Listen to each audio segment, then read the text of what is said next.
Hello guys, हमारे channel पर आपका स्वागत है। अगर आपको वीडियोस पसंद आ रही है तो प्लीज़ लाइक करें, कमेंट करें और शेयर करें। अगर आपने चैनल को अभी तक सब्सक्राइब नहीं किया है तो प्लीज़ चैनल को सब्सक्राइब करें। जहां मारवा हाउस में कुछ कुछ खुशियां लौट रही थी, वहीं गुलेरिया हाउस में कर्ण की चिंताएं बढ़ती जा रही थी। अपनी बेटी समान बहू की बिखरती जिंदगी को किस तरह से संवारे, ये बात अंदर ही अंदर कर्ण को खाए जा रही थी। अपने कमरे में कर्ण एक रिक्लाइनिंग चेयर पर बैठकर लगातार खिड़की से बाहर देख रहे थे। उनके चेहरे पर मायूसी थी और उनकी आंखें अब पहले से ज़्यादा बुझी हुई और ढीली हुई लग रही थी। उनके चेहरे पर अब पहले से ज़्यादा थकावट नजर आने लगी थी। कर्ण को देखकर ऐसा लग रहा था जैसे उनके मन पर छाए उनके बेटे की मौत का बोझ अब बदल कर अपनी बहू और दुनिया छोड़कर जा चुके उनके बेटे के होने वाले बच्चे के भविष्य की चिंताओं ने ले ली थी। उनके सामने एक तरफ पिंकी और श्रेया थे, जिनको कर्ण को ही संभालना था, लेकिन साथ ही साथ उन्हें अनिका की भी चिंता थी। पर अनिका को लेकर कर्ण को इस बात की तसल्ली थी कि वो सुरक्षित अपने पति और अपने परिवार के पास है, मगर श्रेया परिवार के साथ रहकर भी परिवार वालों से दूर होती जा रही थी। उसने अपनी एक अलग ही दुनिया बना ली थी और कहीं ना कहीं श्रेया की इस हालत का असर नन्ही सी पिंकी के ऊपर दिखाई दे रहा था। पिंकी को देखकर लग रहा था मानो उसका बचपन अब पूरी तरह से खराब हो चुका था। वहीं दूसरी तरफ जब से अनिका कर्ण की ज़िंदगी में लौट आई थी और आकाश ने सारे बिजनेस की जिम्मेदारी अपने कंधों पर उठा ली थी, कर्ण की सेहत में काफ़ी सुधार आ गया था। जो कर्ण एक वक्त जीने की सारी उम्मीदें खो चुके थे और जिस कर्ण के चेहरे को देखकर ऐसा लगता था जैसे वो किसी भी वक्त अपनी आखिरी सांसें ले सकते थे, वो पिछले कुछ महीनों से फिजिकली और मेंटली इतने स्ट्रांग हो गए थे मानो वो कोई 35 से 40 साल के कोई ऐसे बिजनेसमैन टाइकून थे जिनके सामने अभी बहुत ही लंबा और बड़ा करियर बाकी था। यहाँ तक कि जब भी कर्ण किसी भी ओकेज़न पर या किसी पार्टी में शामिल होते थे, कई ऐसी औरतें जिन्होंने या तो डिवोर्स ले लिया था या तो काफ़ी वक्त तक उनकी शादी नहीं हुई थी, वो कई बार कर्ण से अपनी नज़दीकियां बढ़ाने की कोशिश भी करती थी। आकाश और अनिका ने तो कई बार मजाक में कर्ण को किसी के साथ डेट पर जाने के लिए भी उकसाया था, मगर आकाश और अनिका दोनों अच्छी तरह से जानते थे कि कर्ण ने अपनी ज़िंदगी में सिर्फ एक ही लड़की से प्यार किया था और वो थी अनिका की माँ स्वाति मल्होत्रा। स्वाति मल्होत्रा के अलावा कर्ण ना तो किसी के बारे में सोच सकते थे और ना ही आगे सोचना चाहते थे। एक जिम्मेदार बेटा होने के नाते आकाश ने कर्ण की सारी जिम्मेदारी अपने कंधों पर ले ली थी और अनिका, जो कि दुनिया की सबसे बेहतरीन डॉक्टरों में से एक थी, उसने कर्ण की ऐसी देखभाल की थी और ऐसी ट्रीटमेंट दी थी कि जो कुछ अरसे पहले मौत की दहलीज पर खड़े थे, वो अब बुढ़ापे से वापस जवानी की दहलीज पर कदम रखने जा रहे थे। कर्ण रिक्लाइनिंग चेयर पर बैठे बैठे यही सोच रहे थे कि अचानक ज़िंदगी में लौट आई खुशियाँ कहाँ गायब हो गई। उनका बेटा हमेशा हमेशा के लिए उन्हें छोड़कर चला गया। बेटी के साथ ऐसा हादसा हुआ कि वो अपनी याददाश्त खो बैठी, मगर कर्ण को अनिका के लिए कम से कम इस बात की तसल्ली थी कि अनिका इस वक्त कम से कम अपने परिवार के साथ थी और सुरक्षित थी। कर्ण ये बात अच्छी तरह से जानते थे कि अनिका के साथ उसका पूरा परिवार है जो हर हाल में उसका ख्याल रखेगा और कहीं ना कहीं अनिका उनके पास ही थी, मगर कर्ण ने अपने बेटे को हमेशा हमेशा के लिए खो दिया था और साथ ही साथ गुलेरिया परिवार का सुख चैन भी हमेशा हमेशा के लिए आकाश के साथ कहीं खो गया था। दिन रात सोते जागते कर्ण के सामने बस श्रेया और पिंकी का चेहरा नज़र आता था और जब भी नन्ही सी पिंकी और श्रेया का चेहरा कर्ण को नज़र आता था, कर्ण की आंखों से आंसू बहने लगते थे। उन्हें इसी बात की चिंता होने लगती थी कि दोनों के सामने इतनी बड़ी ज़िंदगी है, उसको वो किस तरह से जिएंगे, किस तरह से आने वाली मुसीबतों का सामना करेंगे। कर्ण जब भी चेयर पर बैठकर ये सब सोचने लगते थे, उनको पुराने पल याद आने लगते थे जब गुलेरिया परिवार में सिर्फ और सिर्फ खुशियाँ थी। एक वक्त था जब गुलेरिया हाउस में सब कुछ सही चल रहा था। घर के अलावा बिजनेस में भी आकाश ने गुलेरिया ग्रुप ऑफ इंडस्ट्री को नंबर 1 पहुंचा दिया था, मगर आकाश की मौत के बाद सब कुछ अचानक से बिखरता हुआ नजर आने लगा था। वैसे तो कहा जाता था कि बिजनेस टाइकून कर्ण इमोशनली काफ़ी स्ट्रांग थे। जवानी के दिनों में कर्ण के बिजनेस ने दुनिया में रहते हुए कई बार लोगों के दिलों में अपना खौफ भी पैदा किया था। ये खौफ होना ज़रूरी भी था। कर्ण एक जिम्मेदार नागरिक थे और कानून को कभी अपने हाथ में नहीं लेना चाहते थे, मगर अपने अधिकारों को बचाने के लिए वो दुश्मन का सामना करना अच्छी तरह से जानते थे। उनके साथ जो इंसान जिस तरह से पेश आता था, कर्ण उसके साथ उसी तरह से पेश आते थे। कर्ण जवानी के दिनों में जिस तरह से चलते थे, जिस तरह के कपड़े पहनते थे, जिस तरह की उनकी पर्सनैलिटी हुआ करती थी, अनिका के लौटने के बाद कर्ण उसी तरह की पर्सनैलिटी वापस पा चुके थे। मगर आकाश की मौत ने कर्ण को फिर से पूरी तरह से तोड़ दिया था और तब उन्हें ना तो जीने की कोई चाहत रही थी और ना ही उन्हें जीने का कोई मकसद नजर आ रहा था। मगर जब कर्ण की आंखों के सामने श्रेया और नन्ही सी पिंकी का चेहरा आता तो उन्हें एहसास होता कि जिस तरह से आकाश ने उनकी सारी जिम्मेदारी अपने कंधों पर ले ली थी, आकाश के जाने के बाद आकाश के परिवार की जिम्मेदारियां कर्ण को पूरी करनी ही होंगी। कर्ण को अपनी जिम्मेदारी बहुत अच्छे से पता थी और वो अपनी जिम्मेदारी निभा भी रहे थे, लेकिन अब अंदर ही अंदर कर्ण को ये डर खाए जा रहा था कि किसी भी वक्त उन्हें कुछ भी हो सकता था। बस वो जाने से पहले श्रेया के पेट में पल रहे आकाश के होने वाले बच्चे का चेहरा देख कर जाना चाहते थे। कर्ण अपने चिराग को देख कर मरना चाहते थे, यही उनकी अब आखिरी इच्छा रह गई थी। कर्ण बस किसी तरह से जाने से पहले ये देख कर जाना चाहते थे कि श्रेया, पिंकी और आकाश के होने वाले बच्चे का भविष्य बिल्कुल सुरक्षित था, और ऐसा होने के लिए श्रेया की मानसिक हालत को सुधारना बेहद ज़रूरी था। रिक्लाइनिंग चेयर पर बैठे कर्ण की आंखों से लगातार आंसू बह रहे थे। वो मन ही मन सोच सोच कर सवालों और चिंताओं के घेरे से घिर चुके थे। तभी उनके कमरे पर अचानक जोर जोर से किसी के नॉक करने की आवाज़ आने लगी। कर्ण ने अपनी आंखों से आंसू पोंछते हुए आवाज़ लगाते हुए कहा, कम इन, अंदर आ जाओ, दरवाज़ा खुला है। जैसे ही कर्ण ने यह कहा तब कर्ण के बेडरूम का दरवाज़ा खुला। जैसे ही दरवाज़ा खुला, कर्ण ने देखा कि सिद्धार्थ गुलेरिया चेहरे पर काफ़ी गुस्सा लिए कमरे के अंदर दाखिल हो रहा था। सिद्धार्थ को इस तरह से बौखलाया हुआ देखकर कर्ण अपनी जगह से खड़े हो गए। उन्होंने सिद्धार्थ को इस तरह देखकर हैरानी हो रही थी। उनको अंदर से कुछ अजीब लगने लगा था। इससे पहले कि कर्ण सिद्धार्थ से कुछ कह पाते, सिद्धार्थ ने अपनी आवाज़ ऊंची करते हुए कर्ण से कहा, देखिए चाचा जी, इस तरह से सब कुछ चलता रहा तो फिर वो दिन दूर नहीं जब आकाश ने और आपने इतनी मेहनत से जिस गुलेरिया ग्रुप ऑफ इंडस्ट्री को नंबर 1 पोजीशन पर पहुंचाया था, वो गुलेरिया ग्रुप ऑफ इंडस्ट्री का नाम, इज्जत और शोहरत एक ही दिन में धूल और मिट्टी में मिल जाए। सिद्धार्थ का इतना बौखलाया हुआ देखकर कर्ण ने पूछा, क्या हुआ, ऐसा क्यों कह रहे हो तुम? ये सुन सिद्धार्थ और भी ज़्यादा झल्ला गया। वो अंदर ही अंदर गुस्से से काँप रहा था। सिद्धार्थ पूरी तरह से अपने गुस्से पर काबू खो चुका था। सिद्धार्थ ने अपनी आवाज़ ऊंची रखते हुए कर्ण से कहा, देखिए चाचा जी, मैंने आपसे कहा था ना कि इस तरह से श्रेया के हाथ में कंपनी की कमान देना ठीक नहीं होगा। आज सुबह से 2 बोर्ड ऑफ डायरेक्टर्स अपनी अपनी पोजीशन से रिज़ाइन कर चुके हैं। सिद्धार्थ की यह बात सुनकर कर्ण हैरान रह गए। उन्होंने जो सुना उस पर उनको यकीन नहीं हुआ। कर्ण का सिद्धार्थ की बातों पर यकीन करना मुश्किल हो रहा था। कर्ण जहां अभी भी सोच में डूबे हुए थे, वहीं सिद्धार्थ गुलेरिया ने अपनी बात आगे बढ़ाते हुए कहा, और तो और जो क्लाइंट्स हमें छोड़ कर गए थे, वो सारे के सारे clients Marwah group of industry के साथ हाथ मिलाने के लिए लाइन लगा कर खड़े हैं। अब जो बोर्ड ऑफ डायरेक्टर्स हमारी कंपनी छोड़ कर गए हैं, वो मार्केट में ये बात फैला रहे हैं कि उन्हें सालों से जिस बात का डर था वही हुआ। आखिरकार एक डांसर इतने बड़े गुलेरिया ग्रुप ऑफ एम्पायर की मालकिन बन ही गई, और अब बड़े बड़े स्कूल एंड कॉलेज से ग्रेजुएट हुए लोग और जिन्हें सालों से बिजनेस चलाने का एक्सपीरियंस है, उन सबको उस डांसर के नीचे काम करना होगा। जैसे ही सिद्धार्थ ने यह बात कही, कर्ण ने अपनी आवाज़ तेज करते हुए सिद्धार्थ से कहा, सिद्धार्थ, अपनी जुबान पर लगाम दो। तुम जानते हो तुम इस घर की बहू के बारे में बोल रहे हो।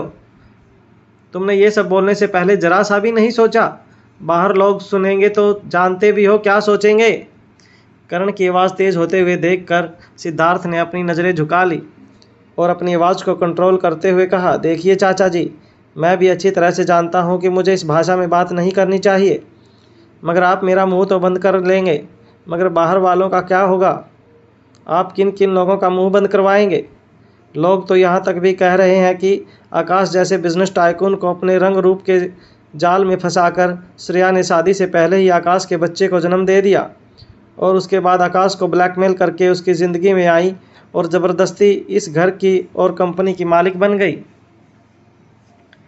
कर्ण अच्छी तरह से जानते थे कि 100 तरह के लोग 100 अलग अलग तरह की बातें करते थे, और बड़े बड़े ख़ानदानों की बहुओं के बारे में इस तरह की बातें होना काफ़ी कॉमन था। मगर कर्ण खुद अच्छी तरह से जानते थे कि आकाश और श्रेया के बीच कितना गहरा प्यार था, और वो ये भी अच्छी तरह से जानते थे कि लोगों का मुंह बंद करना उनके लिए पॉसिबल नहीं था। और ना ही उन्हें उसकी ज़रूरत महसूस होती थी। कर्ण ने सिद्धार्थ को समझाते हुए कहा, देखो, हमें लोगों के बारे में नहीं सोचना है, हमें इस वक्त सिर्फ और सिर्फ श्रेया के बारे में सोचना है, हमारे परिवार के बारे में सोचना है और हमारी कंपनी के बारे में सोचना है। ये सुनकर सिद्धार्थ का मन झल्ला गया, पर उसने अपने गुस्से को संभाल लिया और कर्ण को पता नहीं चला। इसके बाद सिद्धार्थ ने अपने दोनों हाथ अपनी कमर पर रखते हुए कहा, एग्जैक्टली चाचा जी, मैं भी आपसे यही कहना चाहता हूँ। हमें अपनी कंपनी के बारे में भी सोचना है। मैं अच्छी तरह से जानता हूँ कि इस वक्त परिवार कौन से मोड़ से गुजर रहा है। आकाश की मौत ने जितना आप लोगों को दुख पहुँचाया है, उतना ही मुझे भी दुख पहुँचाया है। मैं भी अपने भाई की मौत को लेकर काफ़ी सदमे में हूँ, मगर प्रैक्टिकल बात तो यह है कि इस वक्त किसी भी हालत में हमें हमारी डूबती हुई कंपनी को बचाना होगा, वरना वो दिन दूर नहीं जब गुलेरिया ग्रुप ऑफ इंडस्ट्री के हर ब्रांच पर, हर बिजनेस पर ताला लग जाएगा। कर्ण गुलेरिया ने सिद्धार्थ को एक चाटा जड़ दिया और अपनी आवाज़ ऊंची करते हुए कहा, यह मत भूलो कि तुम इस वक्त जिस घर में खड़े हो, उस घर की एक एक ईंट मैंने बनाई है और उस घर की इमारत को बड़ा करने के लिए आकाश ने अपनी जान तक दांव पर लगा दी। आकाश ने मरते दम तक अपने भाइयों से कभी कुछ एक्सपेक्ट नहीं किया, ना तो बिजनेस में तुमने उसे कोई सपोर्ट दिया और ना ही पर्सनल ज़िंदगी में। आकाश का जो कुछ भी है वो सब कुछ श्रेया और श्रेया के बच्चों का है। इस पर किसी का कोई अधिकार नहीं है, मेरा भी नहीं, और इसलिए लीगली और एथिकली आकाश की कुर्सी की असली हकदार श्रेया ही है। पिछली बार कर्ण ने सिद्धार्थ को जो थप्पड़ मारा था उसकी गूंज पूरे गुलेरिया हाउस में सुनाई दी थी, मगर सबसे ज़्यादा उस थप्पड़ की गूंज कहीं सुनाई दे रही थी तो वो सिद्धार्थ के दिल में थी। आज थप्पड़ खाने के बाद सिद्धार्थ वैसे तो काफ़ी शांत नज़र आ रहा था, मगर मन ही मन उसके दिल की कड़वाहट बढ़ती जा रही थी। यह पहली बार नहीं था जब सिद्धार्थ की इंसल्ट हुई थी। आकाश के जाने के बाद यह दूसरी बार था जब सिद्धार्थ को इस तरह की जिल्लत का सामना करना पड़ा था। सिद्धार्थ और कर्ण दोनों एक बात नहीं जानते थे कि कर्ण गुलेरिया के बेडरूम के बाहर कर्ण गुलेरिया के लिए चाय लेकर आई नंदिनी सब कुछ छुप छुप कर सुन रही थी। नंदिनी भी अब तक अच्छी तरह से जान चुकी थी कि आकाश की मौत के बाद नंदिनी के पति सिद्धार्थ का बिहेवियर काफ़ी अजीब हो चुका था। कुर्सी पाने के लिए वो तरह तरह की ऊटपटांग बातें कर रहा था, यहाँ तक कि उसने आज कर्ण के सामने श्रेया को पागल तक कह दिया था। नंदिनी खुद भी अच्छी तरह से जानती थी कि यह वो वक्त था जहाँ पूरे परिवार को एक होकर श्रेया को सपोर्ट करना था। श्रेया की इस मेंटल हालत में सुधार लाने के लिए गुलेरिया परिवार को ही श्रेया का सहारा बनकर खड़ा रहना था, और ऐसे वक्त में अगर परिवार के लोग ही श्रेया के बारे में इस तरह की बातें करेंगे तो बाहर वालों से क्या उम्मीद की जा सकती थी। हालांकि नंदिनी को इस बात का बड़ा दुख हुआ था कि सिद्धार्थ को इस तरह जिल्लत का सामना करना पड़ा था, मगर मन ही मन वो ये बात भी अच्छी तरह से जानती थी कि सिद्धार्थ ने भी जो बात कही थी वो माफ़ी के लायक नहीं थी। सिद्धार्थ अपने गालों पर हाथ रखकर कर्ण के बेडरूम से बाहर निकल गया। सिद्धार्थ जब बाहर निकला तब उसका ध्यान इस बात पर नहीं गया कि दरवाजे के ठीक पीछे नंदिनी अपने हाथ में चाय का कप लेकर खड़ी थी। सिद्धार्थ अपनी जिल्लत अपने चेहरे में समेटे अपना सर झुकाकर बस कर्ण के कमरे से बाहर निकलकर अपने बेडरूम की ओर जाने लगा। नंदिनी को एक तरफ इस बात का भी एहसास था कि सिद्धार्थ ने श्रेया को पागल कहकर बहुत गलत किया था, मगर दूसरी ओर उसे अपने पति पर तरस भी आ रहा था और उसे समझ नहीं आ रहा था कि सिद्धार्थ पिछले कई दिनों से इस तरह से बर्ताव क्यों कर रहा था। अपने पति को समझाने के लिए चाय का कप वहीं कॉरिडोर की एक बेंच पर रखकर नंदिनी अपने पति का पीछा करने लगी। सिद्धार्थ और नंदिनी जब से गुलेरिया हाउस में आए थे उनका बेडरूम सेकंड फ्लोर पर अरेंज करवाया गया था, जबकि कर्ण बिल्डिंग की 6ठी मंजिल पर रहते थे। ज़्यादातर गुलेरिया परिवार के लोग ऊपर नीचे आने जाने के लिए लिफ्ट का इस्तेमाल किया करते थे और सिद्धार्थ भी ऐसा ही करता था, मगर अपने चेहरे पर जिल्लत समेटकर सिद्धार्थ आज सीढ़ियाँ उतरकर अपने बेडरूम की ओर जाने लगा। नंदिनी भी सिद्धार्थ का पीछा करती हुई सीढ़ियों से उतरकर अपने बेडरूम की ओर जाने लगी। नंदिनी की समझ में नहीं आ रहा था कि वो किस तरह से सिद्धार्थ को आवाज़ देकर उससे बात करना शुरू करे। वो सिद्धार्थ को इस बात का एहसास भी नहीं होने देना चाहती थी कि उसने कमरे के बाहर खड़े होकर कर्ण ने सिद्धार्थ को जो तमाचा मारा था उसकी गूंज सुन ली थी। नंदिनी जो ठीक सिद्धार्थ के पीछे पीछे सीढ़ियाँ उतरकर अपने कमरे की ओर जा रही थी, उसे इस बात का एहसास था कि सिद्धार्थ की ईगो अब कितनी बड़ी चोट पहुंच चुकी है। मगर अब नंदिनी ने सोच लिया था कि वो किसी भी हालत में अपने पति को समझा कर रहेगी कि उसे इस तरह से श्रेया के बारे में बात नहीं करनी चाहिए और श्रेया को और गुलेरिया ग्रुप ऑफ इंडस्ट्री को अपने हाल पर छोड़ देना चाहिए। नंदिनी भी दिल ही दिल में चाहती थी कि भले ही श्रेया कंपनी की चेयरपर्सन की कुर्सी पर बैठे, मगर बाहर से सिद्धार्थ उसे सपोर्ट करता रहे। गुलेरिया ग्रुप ऑफ इंडस्ट्री की मदद करने के लिए सिद्धार्थ को किसी कुर्सी या ओहदे पर बैठने की कोई ज़रूरत नहीं थी। वो अपना फ़र्ज बाहर रहकर भी निभा सकते थे। यही सारी बातें अपने मन में लिए नंदिनी सिद्धार्थ का पीछा करने लगी। सिद्धार्थ जैसे ही अपने कमरे के अंदर दाखिल हुआ, सिद्धार्थ ने अपना एक हाथ ज़ोर ज़ोर से कमरे की दीवार पर मारा और फिर अचानक ही अपनी जेब से फ़ोन निकालकर वो बालकनी की ओर चला गया। नंदिनी धीरे से कमरे का दरवाज़ा खोलकर बेडरूम के अंदर दाखिल हुई। नंदिनी ने देखा कि सिद्धार्थ कमरे में कहीं नज़र नहीं आ रहा था। नंदिनी अच्छी तरह से जानती थी कि जब भी सिद्धार्थ मेंटली डिस्टर्ब होता था तो वो बालकनी में खड़े होकर एक आध सिगरेट का कश लगा लेता था। आज सिद्धार्थ के साथ जो कुछ भी हुआ था उसके बाद नंदिनी को इस बात का एहसास हो गया था कि सिद्धार्थ जरूर बालकनी में जाकर सिगरेट जलाएगा। नंदिनी धीरे से चलकर बालकनी के पास पहुंची। उसे समझ नहीं आ रहा था कि वो अपने पति के गुस्से को किस तरह से शांत करे। जैसे ही नंदिनी बालकनी के पास आई, नंदिनी ने देखा कि सिद्धार्थ ने अपनी जेब से फ़ोन निकाला और एक फ़ोन नंबर डायल करने के बाद उसने अपना फ़ोन अपने कानों से लगा लिया। नंदिनी पीछे ही खड़ी थी। इस बात का एहसास सिद्धार्थ को नहीं था। सिद्धार्थ ने फ़ोन कनेक्ट होते ही ऊंची आवाज़ में फ़ोन पर किसी से कहा, हमने बहुत बड़ी गलती कर दी है। हमने सोचा था कि पेड़ तो बूढ़ा हो चुका है, कुछ दिनों में बिखर कर गिर जाएगा, मगर हमारी पूरी की पूरी प्लानिंग उल्टी पड़ गई। हमारी सारी उम्मीदों पर पानी फिर गया। पेड़ तो अब नए बीज बोने की बात कर रहा है। सिद्धार्थ की ये बात सुनकर नंदिनी हैरान रह गई। नंदिनी ने इससे पहले भी सिद्धार्थ को फ़ोन पर किसी को इसी तरह का बेतुका मैसेज टाइप करते हुए देखा था। नंदिनी की समझ में नहीं आ रहा था कि उसका पति किस तरह की प्लानिंग कर रहा था और वो ऐसी बातें किसके साथ कर रहा था। दिल ही दिल में अपने ही पति के लिए नंदिनी के मन में शक बढ़ता जा रहा था। अब तो नंदिनी को भी इस बात का डर लगने लगा था कि आकाश का कार एक्सीडेंट एक मामूली कार एक्सीडेंट ना होकर कोई सोची समझी साजिश का हिस्सा था। हालांकि नंदिनी अपने पति के स्वभाव को अच्छी तरह से जानती थी। वो थोड़ा सा शॉर्ट टेम्पर था और हमेशा ही बिना सोचे समझे फैसले लेता था, जिसकी वजह से कई बार बिजनेस में सिद्धार्थ को नुकसान उठाना पड़ जाता था। कई बार सिद्धार्थ के ऐसे स्वभाव की वजह से सिद्धार्थ का परिवार के लोगों के साथ काफ़ी झगड़ा भी हुआ था, मगर कहीं ना कहीं नंदिनी ये बात अच्छी तरह से जानती थी कि सिद्धार्थ चाहे कितना भी महत्वाकांक्षी और अपॉर्चुनिस्टिक हो, मगर वो दिल ही दिल में काफ़ी अच्छा इंसान था। नंदिनी ने कभी सोचा भी नहीं था कि सिद्धार्थ पावर और पोजीशन हासिल करने के लिए कभी इस तरह की कोई बात सोच भी सकता था। एक तरफ अपने पति के लिए नंदिनी के दिल में शक गहरा होता जा रहा था और दूसरी ओर वो ये जानना चाहती थी कि आखिर सिद्धार्थ किसके साथ बात कर रहा था। नंदिनी को समझ में नहीं आ रहा था कि वो किस तरह से जान सकेगी कि आखिर सिद्धार्थ बार बार किसके साथ बात कर रहा था और किसके साथ कौन सी प्लानिंग की बात कर रहा था। नंदिनी को कहीं ना कहीं इस बात का भी डर था कि वो जो कुछ भी सोच रही थी वो गलत भी हो सकता था, और अगर ऐसा हुआ तो सिद्धार्थ और उसके रिश्तों में काफ़ी दरारें पड़ सकती थी। इसलिए बिना किसी सबूत के वो अपने पति पर किसी भी तरह का इल्ज़ाम भी नहीं लगाना चाहती थी। नंदिनी सच्चे दिल से सिद्धार्थ को प्यार करती थी और सिद्धार्थ के स्वभाव को लेकर नंदिनी ने हमेशा से ही इसी तरह से सोचा था कि सिद्धार्थ के स्वभाव में कुछ हद तक बचपना था, मगर वक्त रहते और उम्र के एक्सपीरियंस से सिद्धार्थ के स्वभाव में बदलाव आएगा। कहीं ना कहीं नंदिनी उस बात का इंतज़ार करती रही, मगर सिद्धार्थ के स्वभाव में कोई बदलाव नहीं आया। आज सिद्धार्थ ने जो बात कही थी उसने नंदिनी के विश्वास को पूरी तरह से हिलाकर रख दिया था। नंदिनी को हमेशा से इस बात का विश्वास था कि चाहे लोग सिद्धार्थ को अपॉर्चुनिस्टिक कहें, मगर कहीं ना कहीं सिद्धार्थ गुलेरिया परिवार के लिए हमेशा अच्छा ही सोचता था।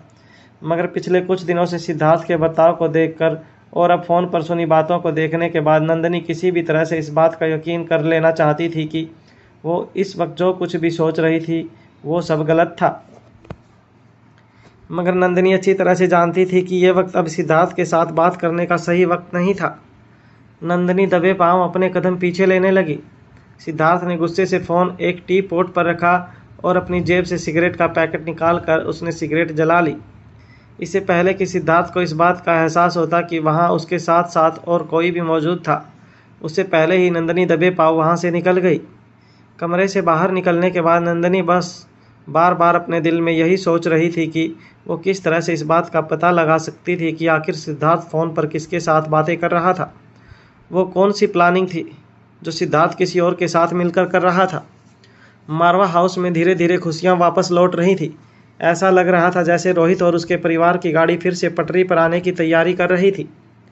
भले ही अनिका की याददाश्त चली गई थी, मगर अनिका अपनी ही जिम्मेदारी और सूझबूझ से अपनी लाइफ को वापस ट्रैक पर लाने की कोशिश कर रही थी। अनिका अपनी सूझबूझ और बच्चों के प्यार की मदद से फिर से अपने परिवार से जुड़ने लगी थी और फिर से अपनी रूटीन वाली ज़िंदगी के साथ जुड़ने लगी थी। हालांकि अनिका को अब भी इस बात का अफसोस था कि उसकी ज़िंदगी में सब कुछ सही होने के बावजूद कुछ भी सही नहीं था। अनिका ने मन ही मन ये सोच लिया था कि जिस तरह की ज़िंदगी वो याददाश्त खोने से पहले गुजार रही थी, उसी तरह की ज़िंदगी वो वापस जीने लगेगी। बच्चों के प्यार के साथ, परिवार के सपोर्ट के साथ, वीडियो और फोटोग्राफ में ही देखे गए खुद के और परिवार के संबंधों को देखकर अनिका पुराने संबंधों के साथ नई यादें जोड़ने में लग गई थी। मगर मन ही मन अनिका एक बात अच्छी तरह से जानती थी कि वो जो कुछ भी कर रही थी, भले ही उससे लोगों के लिए अनिका पहले वाली अनिका की ओर अपने कदम आगे बढ़ा रही थी, मगर अनिका के अंदर एक खालीपन था। उसके अंदर एक तलाश थी, अपने आप को ढूंढने की तलाश। इस वक्त अनिका की ज़िंदगी में जो कुछ भी था वो सब कुछ उसे किसी ने बताया था। यहाँ तक कि अनिका का नाम अनिका है ये बात भी उसे दूसरों से ही पता चली थी। अनिका जल्द से जल्द खुद को ढूंढना चाहती थी, अपने वजूद को ढूंढना चाहती थी। सुबह के वक्त जब बेडरूम में अनिका की आंखें खुली तो अनिका ने देखा कि बच्चे बड़े ही आराम से बिस्तर पर गहरी नींद में सोए थे। अनिका तो ये भी नहीं जानती थी कि शायद ज़िंदगी में आज पहली बार अनिका बच्चों से पहले जागी थी। वो अनिका जो घंटों घंटों तक गहरी नींद में सोई रहती थी, उसकी नींद अब वक्त रहते पूरी हो जाती थी। अब अनिका को अपना रूटीन अच्छी तरह से पता था। उसे तैयार होकर बच्चों को स्कूल छोड़ने जाना था। बच्चे जागे इससे पहले अनिका तैयार रहना चाहती थी। अनिका शावर लेने की तैयारी कर रही थी, तभी अचानक बेडरूम का दरवाज़ा धीरे से खुला। जैसे ही अनिका की नज़र दरवाजे पर पड़ी, अनिका ने देखा कि रोहित चुपके से कमरे के अंदर आ रहा था। अनिका को जगा हुआ देखकर रोहित दंग रह गया। दबे पांव जब रोहित अनिका और बच्चों के कमरे के अंदर आया तो वो ये देखकर हैरान हो गया कि सुबह सुबह बच्चों से पहले अनिका जाग चुकी थी। रोहित इसलिए दबे पांव कमरे के अंदर आया था क्योंकि वो अनिका को डिस्टर्ब नहीं करना चाहता था। रोहित चुपचाप आकर बच्चों को जगाना चाहता था क्योंकि रोहित जानता था कि कुछ ही देर में बच्चों के स्कूल जाने का टाइम होने वाला था। सुबह का वक्त था और अनिका की आंखें बड़ी बड़ी नज़र आ रही थी। अक्सर जब अनिका सुबह जागा करती थी, उसकी आंखों में काफ़ी नींद दिखाई देती थी, मगर इस वक्त जो अनिका रोहित की आंखों के सामने खड़ी थी, ना ही उसके चेहरे पर सुस्ती नज़र आ रही थी और ना ही अनिका की आंखों में वो आलस नज़र आ रहा था जो पहले नज़र आया करता था। रोहित अब मन ही मन ये सोचने लगा था कि याददाश्त जाने के बाद क्या अनिका के शरीर की कमजोरी भी गायब हो गई थी और अनिका पहले के मुकाबले काफ़ी कम सोया करती थी। रोहित ने अनिका के अंदर बदलाव नोटिस किया था, मगर इस वक्त रोहित पूरी तरह से अनिका की बड़ी बड़ी कथई आंखों में खो गया था। अनिका की आंखों में काफ़ी बेचैनी नज़र आ रही थी, मगर कम से कम अब रोहित को इस बात की तसल्ली थी कि रोहित को अब अनिका की आंखों में पहले की तरह अपने लिए डर नज़र नहीं आ रहा था। धीरे धीरे अनिका के लिए रोहित का अनजानापन कम हो रहा था। हालांकि अभी भी अनिका रोहित के साथ पूरी तरह से कंफर्टेबल नहीं थी, मगर रोहित भी ये बात अच्छी तरह से जानता था कि जब रोहित को अनिका से पहली बार प्यार हुआ था, उसके बाद भी अनिका को पाने के लिए रोहित को कई महीनों का इंतज़ार करना पड़ा था। अनिका के प्यार में गुजारा हुआ हर पल रोहित को मंजूर था, क्योंकि रोहित उस वक्त भी ये बात अच्छी तरह से जानता था कि हर गुजरता पल रोहित और अनिका के बीच की दूरियां मिटा रहा था। और रोहित उसी तरह आज भी अपने प्यार को पाने के लिए इंतज़ार करने के लिए तैयार था। रोहित धीरे धीरे अपने कदम अनिका की ओर आगे बढ़ाने लगा। अनिका की आंखों में बेचैनी बढ़ती जा रही थी और अनिका धीरे धीरे अपने कदम पीछे हटाने लगी। उसे पता नहीं चल रहा था कि रोहित को अपनी ओर आते हुए कैसे रोके। रोहित की नज़रों में प्यार देखकर अनिका को काफ़ी अनकंफर्टेबल महसूस होने लगा था। अनिका अपनी नज़रें चुराकर यहाँ वहाँ देखने लगी। अनिका ने जब बिस्तर पर देखा तो तीनों बच्चे गहरी नींद में सोए थे। रोहित धीरे धीरे अनिका के बिल्कुल करीब आ गया और अनिका को दोनों कंधों से पकड़ लिया। रोहित के हाथ ने जैसे ही अनिका को छुआ, ऐसा लगा जैसे उसके शरीर में एक बिजली का करंट दौड़ गया। अनिका की आंखें फटी की फटी रह गई। वो अपनी बड़ी बड़ी आंखों से बस रोहित को देखती रही। धीरे धीरे रोहित अपना चेहरा अनिका के करीब लाता गया। अनिका की समझ नहीं आ रहा था कि वह क्या करे। अनिका ने तस्वीरों में और वीडियो में देखा था कि अनिका और रोहित के बीच में गहरा प्यार था। बच्चों ने ऐसी कई तस्वीरें खींची थी जहां रोहित अनिका से बेहद प्यार करता था और अनिका को किस भी कर रहा था। अनिका अब यह बात अच्छी तरह से जान चुकी थी कि जिस तरह अलेक्जेंडर, रिया और आर्यन उसके बच्चे थे, उस तरह उसके सामने खड़ा आदमी और कोई नहीं बल्कि उसका पति था, उसके बच्चों का बाप था। मगर जब तक पुरानी अनिका इस नई अनिका को याद नहीं आ जाती, तब तक अनिका पूरी तरह से रोहित के साथ कंफर्टेबल नहीं हो सकती थी। तभी अचानक रोहित ने अपने होठ अनिका के गालों पर रख दिए। अनिका के गालों पर एक किस देने के बाद रोहित ने मुस्कुराकर अनिका की आंखों में आंखें डालकर कहा, गुड मॉर्निंग माई सनशाइन। मुझे आज भी वो हर दिन याद है जब सुबह उठकर मैं तुम्हें इसी तरह किस किया करता था। हाँ, आज मैं अपने आप को अनलकी मानूंगा क्योंकि हर बार की तरह मुझे रिटर्न किस नहीं मिलने वाली है, मगर मैं अपनी रिटर्न किस के लिए इंतज़ार करूंगा। चाहे कितना भी वक्त गुजर जाए, मैं इंतज़ार करूंगा। तुम मुझे और इस रिश्ते को एक्सेप्ट करो, तब तक मैं तुम्हें किसी भी चीज़ के लिए फोर्स नहीं करूंगा। ये किस सिर्फ इसलिए थी क्योंकि मैं बस तुम्हें एहसास दिलाना चाहता था कि हम किस कदर एक दूसरे के प्यार में पागल थे। हम दोनों के लिए हम दो नहीं बस एक ही थे। हम दोनों के बीच ना तो कोई राज रहा था और ना तो कोई पर्दा। अनिका अभी भी तेज़ सांसें ले रही थी और फटी हुई आंखों से रोहित का चेहरा देख रही थी। अनिका के शरीर में जैसे बिजली का करंट दौड़ गया। अनिका की सांसें काफ़ी तेज़ हो चुकी थी। शर्म के मारे अनिका के गाल लाल होने लगे थे। रोहित के शरीर से आने वाली महक अनिका को और भी ज़्यादा बेचैन कर रही थी। कहीं ना कहीं अनिका भी इस एहसास को, रोहित के स्पर्श को अपनाना चाहती थी, मगर एक अजीब सी बेचैनी अनिका को ऐसा करने से रोक रही थी। जिस आदमी को अनिका के बच्चे के पापा कहते थे, आयशा जिसे बेटा कहती थी, अनिका के खुद के पिता जिसे अनिका का पति बता रहे थे, कहीं ना कहीं अब भी अनिका को पूरी तरह से उस आदमी पर विश्वास नहीं था। अनिका के चेहरे की बेचैनी बढ़ते हुए देखकर रोहित ने अनिका से कहा, तुम नहा धोकर फ्रेश हो जाओ और बच्चों को स्कूल छोड़कर आओ। ड्राइवर तुम लोगों का नीचे इंतज़ार कर रहा है। इतना याद रखना, हर पल मेरे सिक्योरिटी गार्ड्स तुम्हारे साथ रहेंगे और साये की तरह तुम्हारा पीछा करेंगे। अनिका ने हाँ में सर हिलाकर रोहित की बातों का जवाब दिया। अनिका अच्छी तरह से इतना तो जान चुकी थी कि अनिका के परिवार के कई दुश्मन थे जो पर्दे के पीछे रहकर अनिका के परिवार पर हमला करके उन्हें नुकसान पहुंचाने की कोशिश कर रहे थे। कहीं ना कहीं अनिका को अब तक ये भी पता लग चुका था कि अनिका की याददाश्त जाने के पीछे भी शायद परिवार के दुश्मनों का हाथ हो सकता था। मगर चाहे कितना भी जोर अनिका अपने दिमाग पर लगा ले, अनिका ये याद नहीं कर पा रही थी कि आखिर उसके साथ किडनैपिंग के बाद क्या हुआ था। अनिका के गालों पर बड़े ही प्यार से हाथ फेरने के बाद रोहित धीरे धीरे अपने कदम पीछे ले जाने लगा। जब रोहित मुड़कर कमरे से बाहर जाने लगा, तब अचानक ही रोहित ने अपने बढ़ते हुए कदम रोक लिए और अपनी जेब में हाथ डालकर रोहित ने फ़ोन निकाला। रोहित ने अनिका की ओर मुड़कर देखा और कहा, अरे हाँ अनिका, ये तो मैं भूल ही गया। दरअसल यह फ़ोन मैंने तुम्हारे लिए तैयार किया है। ये एक प्राइवेट नंबर है, कोई चाहकर भी तुम्हें कांटेक्ट करने की कोशिश नहीं कर सकता। तुम्हारा ये फ़ोन नंबर मैंने कुछ ही लोगों को दिया है, जैसे कि तुम्हारे पापा, मैं और माँ। तुम्हारे भाई मयूर गुलेरिया को भी मैंने तुम्हारा नंबर भिजवा दिया है। मैंने परिवार के सारे लोगों के नाम भी इसमें स्टोर कर दिए हैं। आज से ये मोबाइल फ़ोन तुम्हारे पास ही रहेगा। तुम हमें से जिसे चाहो जब चाहो कांटेक्ट कर सकती हो। मैंने सारे नाम इसमें फीड कर दिए हैं, मगर ध्यान रहे ये नंबर तुम किसी और को मत देना। तुम तो इस वक्त अपनी हालत अच्छी तरह से जानती हो सकता है कि हमारा कोई दुश्मन तुम्हारी इस हालत का फ़ायदा उठाकर तुम्हें या हमारे परिवार को नुकसान पहुंचाने की कोशिश करे। रोहित ने जब वो फ़ोन अनिका के हाथ में दिया, तो अनिका ने वो फ़ोन अपने हाथ में लेकर रोहित की ओर हैरानी से देखा। रोहित ने अनिका की आंखों में हैरानी पढ़ ली थी और रोहित ने मुस्कुराते हुए अनिका से कहा, अरे फ़िक्र मत करो, ये बच्चे तुम्हें सब कुछ सिखा देंगे कि ये मोबाइल कैसे ऑपरेट करते हैं। और अब तक मैं इतना तो जान चुका हूँ, भले तुम्हारी याददाश्त जा चुकी है, मगर तुम अभी भी हमारी वही अनिका हो जिसे दुनिया के लोग जीनियस कहते हैं। लोगों के लिए जो काम सीखने में महीने लग जाते हैं, कभी कभी सालों लग जाते हैं, वो चीज़ तुम कुछ ही घंटों में सीख लेती हो। फिर ये मोबाइल चलाना सीखना तो तुम्हारे लिए 5-10 मिनट के वक्त से ज़्यादा मुश्किल नहीं होगा। और फिर तुम बच्चों को तो जानती ही हो, मोबाइल के मामले में आजकल के बच्चे ही बड़ों के गुरु होते हैं, और ख़ासकर हमारी शरारती रिया। इतना कहने के बाद रोहित ने कहा, फ़ोन बनाने वाले ने कभी सोचा भी नहीं होगा कि एक छोटी सी बच्ची उनके फ़ोन के बारे में इतना कुछ जान लेगी, जो शायद उनके बड़े से बड़े इंजीनियर्स भी नहीं जान सकेंगे।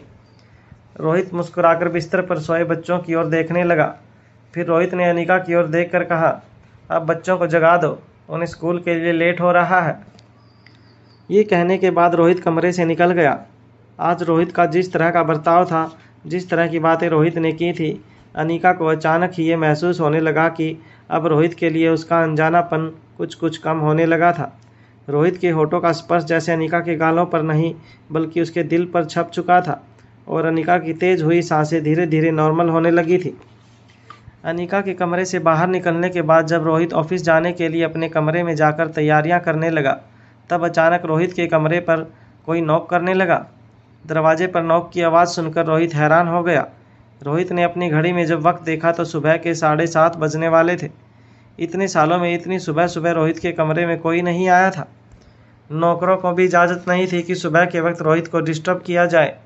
रोहित जब हैरान होकर कमरे के दरवाजे की ओर गया और उसे एक झटके से रोहित ने अपने कमरे का दरवाज़ा खोला तो एक नौकर दरवाजे पर खड़ा अचानक चौंक गया। उसने अपने कदम पीछे हटा लिए।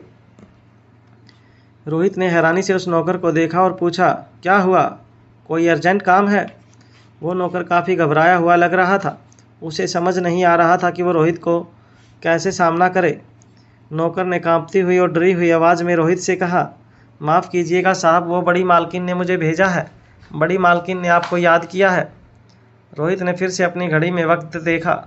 रोहित की समझ में नहीं आ रहा था कि इतनी सुबह सुबह दादी माँ ने रोहित को क्यों याद किया था। रोहित ने हैरान होकर अपनी घड़ी में देखा और नौकर से कहा, जाओ, मैं दादी माँ से मिलकर आता हूँ। रोहित की बात सुनते ही नौकर तेज़ी से रोहित के कमरे से चला गया।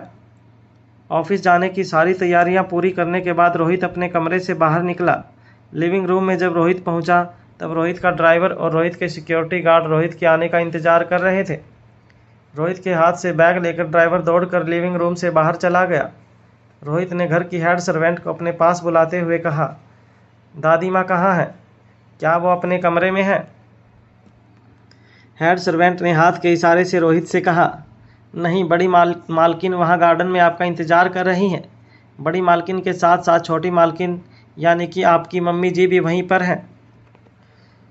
रोहित जब गार्डन की ओर पहुंचा तो रोहित ने देखा कि आयशा काफ़ी परेशान नज़र आ रही थी और दादी माँ जो व्हील चेयर पर बैठी थी वो काफ़ी गुस्से में नज़र आ रही थी। दिन ब दिन दादी माँ के शरीर की कमज़ोरी बढ़ती जा रही थी मगर उनका गुस्सा कम होने का नाम नहीं ले रहा था। दादी माँ की व्हील चेयर पकड़ी केयर टेकर लीला भी काफ़ी बेचैन नज़र आ रही थी। रोहित धीरे धीरे दादी माँ के पास आया और आयशा की ओर देखकर कहने लगा, क्या हुआ माँ? जैसे ही दादी माँ के कानों पर रोहित की आवाज़ पड़ी, दादी माँ ने रोहित की ओर देखकर कहा, मुझसे सवाल करो, मैंने तुम्हें यहाँ बुलाया है। दादी माँ की आवाज़ में काफ़ी शक्ति थी और आवाज़ के साथ साथ दादी माँ की आंखों में भी शक्ति नज़र आ रही थी। रोहित अच्छी तरह से जानता था कि दादी माँ का स्वभाव कुछ गुस्सैल था। बात बात पर उन्हें गुस्सा आता था मगर पिछले कई दिनों से अपने शरीर की बढ़ती हुई कमज़ोरी के कारण दादी माँ के गुस्से में भी काफ़ी कमी आई थी। मगर आज दादी माँ की आंखों में फिर से रोहित को वही गुस्सा नज़र आने लगा था जो कुछ साल पहले तक दिखाई देता था। दादी माँ ने अपनी बात आगे बढ़ाते हुए रोहित से कहा, मैंने सोचा था कि मैं अपने घर की सारी जिम्मेदारियाँ किसी जिम्मेदार औरत को सौंप रही हूँ मगर तुम्हारी माँ ने मेरी हर उम्मीद पर पानी फेर दिया। दादी माँ की ऐसी बात सुनकर रोहित हैरान होकर अपनी माँ आयशा की ओर देखने लगा। आयशा ने अपना सिर झुका दिया। अपनी माँ का गिरा हुआ चेहरा देखकर रोहित ने आयशा से पूछा, क्या हुआ माँ? दादी माँ ऐसा क्यों कह रही हैं? रोहित की बात सुनने के बाद आयशा रोहित को देखने लगी। तभी दादी माँ ने आयशा को देखा और फिर रोहित को गुस्से से देखने लगी, मानो वो रोहित से शिकायत कर रही है। कुछ देर तक आयशा बस अपना सर झुकाकर खामोश खड़ी रही। तभी दादी माँ ने अपनी बात आगे बढ़ाते हुए अपनी आवाज़ ऊंची करके कहा, घर की क्या हालत है इस वक्त सभी लोग यह बात अच्छी तरह से जानते हैं। हमारे दुश्मन कब किस वक्त कहाँ से वार करेंगे ये भी कहा नहीं जा सकता। अनिका के साथ पहले ही बहुत कुछ हो चुका है मगर फिर भी इस तरह की ऊट पटांग प्लानिंग करने का क्या मतलब है? दादी माँ की बात सुनकर रोहित शौक हो गया। दादी माँ क्या कह रही थी? किस बारे में कह रही थी? रोहित की समझ में नहीं आ रहा था। वो कभी दादी माँ को देख रहा था तो कभी आयशा को। तभी रोहित ने अपनी आवाज़ धीमी करते हुए दादी माँ से पूछा, मगर दादी माँ क्या हुआ, ये तो बताओ। मैं समझ नहीं पा रहा हूँ कि आप किस बारे में बात कर रही हैं। ये सुन दादी माँ गुस्से से रोहित की आंखों में आंखें डालकर कहने लगी, ये किस तरह का फैसला किया है तुम लोगों ने। तुम लोग अच्छी तरह से जानते हो कि इस वक्त मारवा हाउस से बाहर कदम रखना खतरे से खाली नहीं है।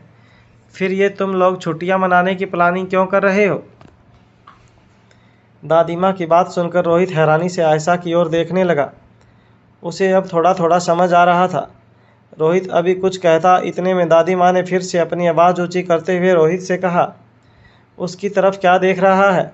मैं अच्छी तरह से जानती हूँ कि ये नसीहत तुम्हें आयशा ने ही दी है। मैंने कितनी उम्मीदों से घर की सारी जिम्मेदारियाँ आयशा के कंधों पर छोड़ी थी। मुझे लगा कि मेरी ज़िंदगी में तो अब कुछ ही पल बाकी रह गए हैं। जाने से पहले मैं सिर्फ इतना देखना चाहती थी कि मैं एक जिम्मेदार कंधों पर घर की सारी जिम्मेदारियां छोड़ कर जा रही हूं। मगर नहीं, मुझे आज बहुत अफसोस हो रहा है कि आयशा में इतनी समझदारी भी नहीं कि ऐसे वक्त पर क्या फ़ैसले लेने चाहिए और क्या सलाह देनी चाहिए बच्चों को। इतना सब कहने के बाद दादी माँ चुप हो गई। रोहित अच्छी तरह से जानता था कि दादी माँ को इस वक्त फैमिली की सेफ्टी को लेकर काफ़ी चिंता थी, और रोहित भी ये बात अच्छी तरह से जानता था कि दादी माँ को अब हर वक्त यही डर लगा रहता था कि किसी भी वक्त उनकी आंखें बंद हो सकती थी। ढलती हुई उम्र और बढ़ती हुई कमजोरी के कारण दादी माँ की एंजाइटी भी बढ़ने लगी थी। रोहित गार्डन में घुटनों के बल बैठकर दादी माँ की व्हील चेयर पर एक हाथ रखकर कहने लगा, दादी माँ आप बिल्कुल फिक्र मत कीजिए, हम लोग कहीं दूर नहीं जा रहे हैं, यही मनाली जाएंगे जहाँ से हम सब ने हमारी ज़िंदगी की शुरुआत की थी। उसी मनाली में जाकर अनिका के खोए हुए अतीत को ढूंढने की कोशिश करेंगे, और आपको फिक्र करने की कोई ज़रूरत नहीं है। मैंने अपने परिवार की सुरक्षा के लिए जेड सिक्योरिटी तैनात कर रखी है। दुश्मन चाहकर भी हमारा बाल भी बांका नहीं कर सकता। अनिका को कुछ नहीं होगा, बच्चों को कुछ नहीं होगा। रोहित ये बात भी अच्छी तरह से जानता था कि दादी माँ को अगर दुनिया में सबसे ज़्यादा किसी की फिक्र थी तो वह था रोहित। रोहित ने दादी माँ के हाथ पर हाथ रखकर कहा, दादी माँ मुझे भी कुछ नहीं होगा, आप बिल्कुल फिक्र मत कीजिए। रोहित की यह बात सुनते ही दादी माँ की आंखों में चमक आ गई। उनको अब अपने पोते पर यकीन हो गया। वो रोहित को अपने से ज़्यादा मानती थी, उसकी फ़िक्र करती थी, इसलिए नहीं चाहती थी कि रोहित उनसे दूर हो जाए, वो भी ऐसे हालात में जब दुश्मनों की नज़र मारवा ख़ानदान पर हो। मगर रोहित भी ये बात बहुत अच्छे से जानता था, इसलिए उसने सिक्योरिटी का सारा इंतज़ाम कर दिया था। वो अनिका की सिक्योरिटी के साथ कोई समझौता नहीं करना चाहता था। दादी माँ रोहित को अपनी आंखों के सामने देखकर काफ़ी खुश थी, और उनको अंदर ही अंदर काफ़ी अच्छा लग रहा था। दादी माँ की आंखों की पुतलियाँ काफ़ी कमज़ोर हो गई थी। अपनी पलकें बार बार झपकाकर दादी माँ रोहित के गाल पर प्यार से हाथ फेरने लगी।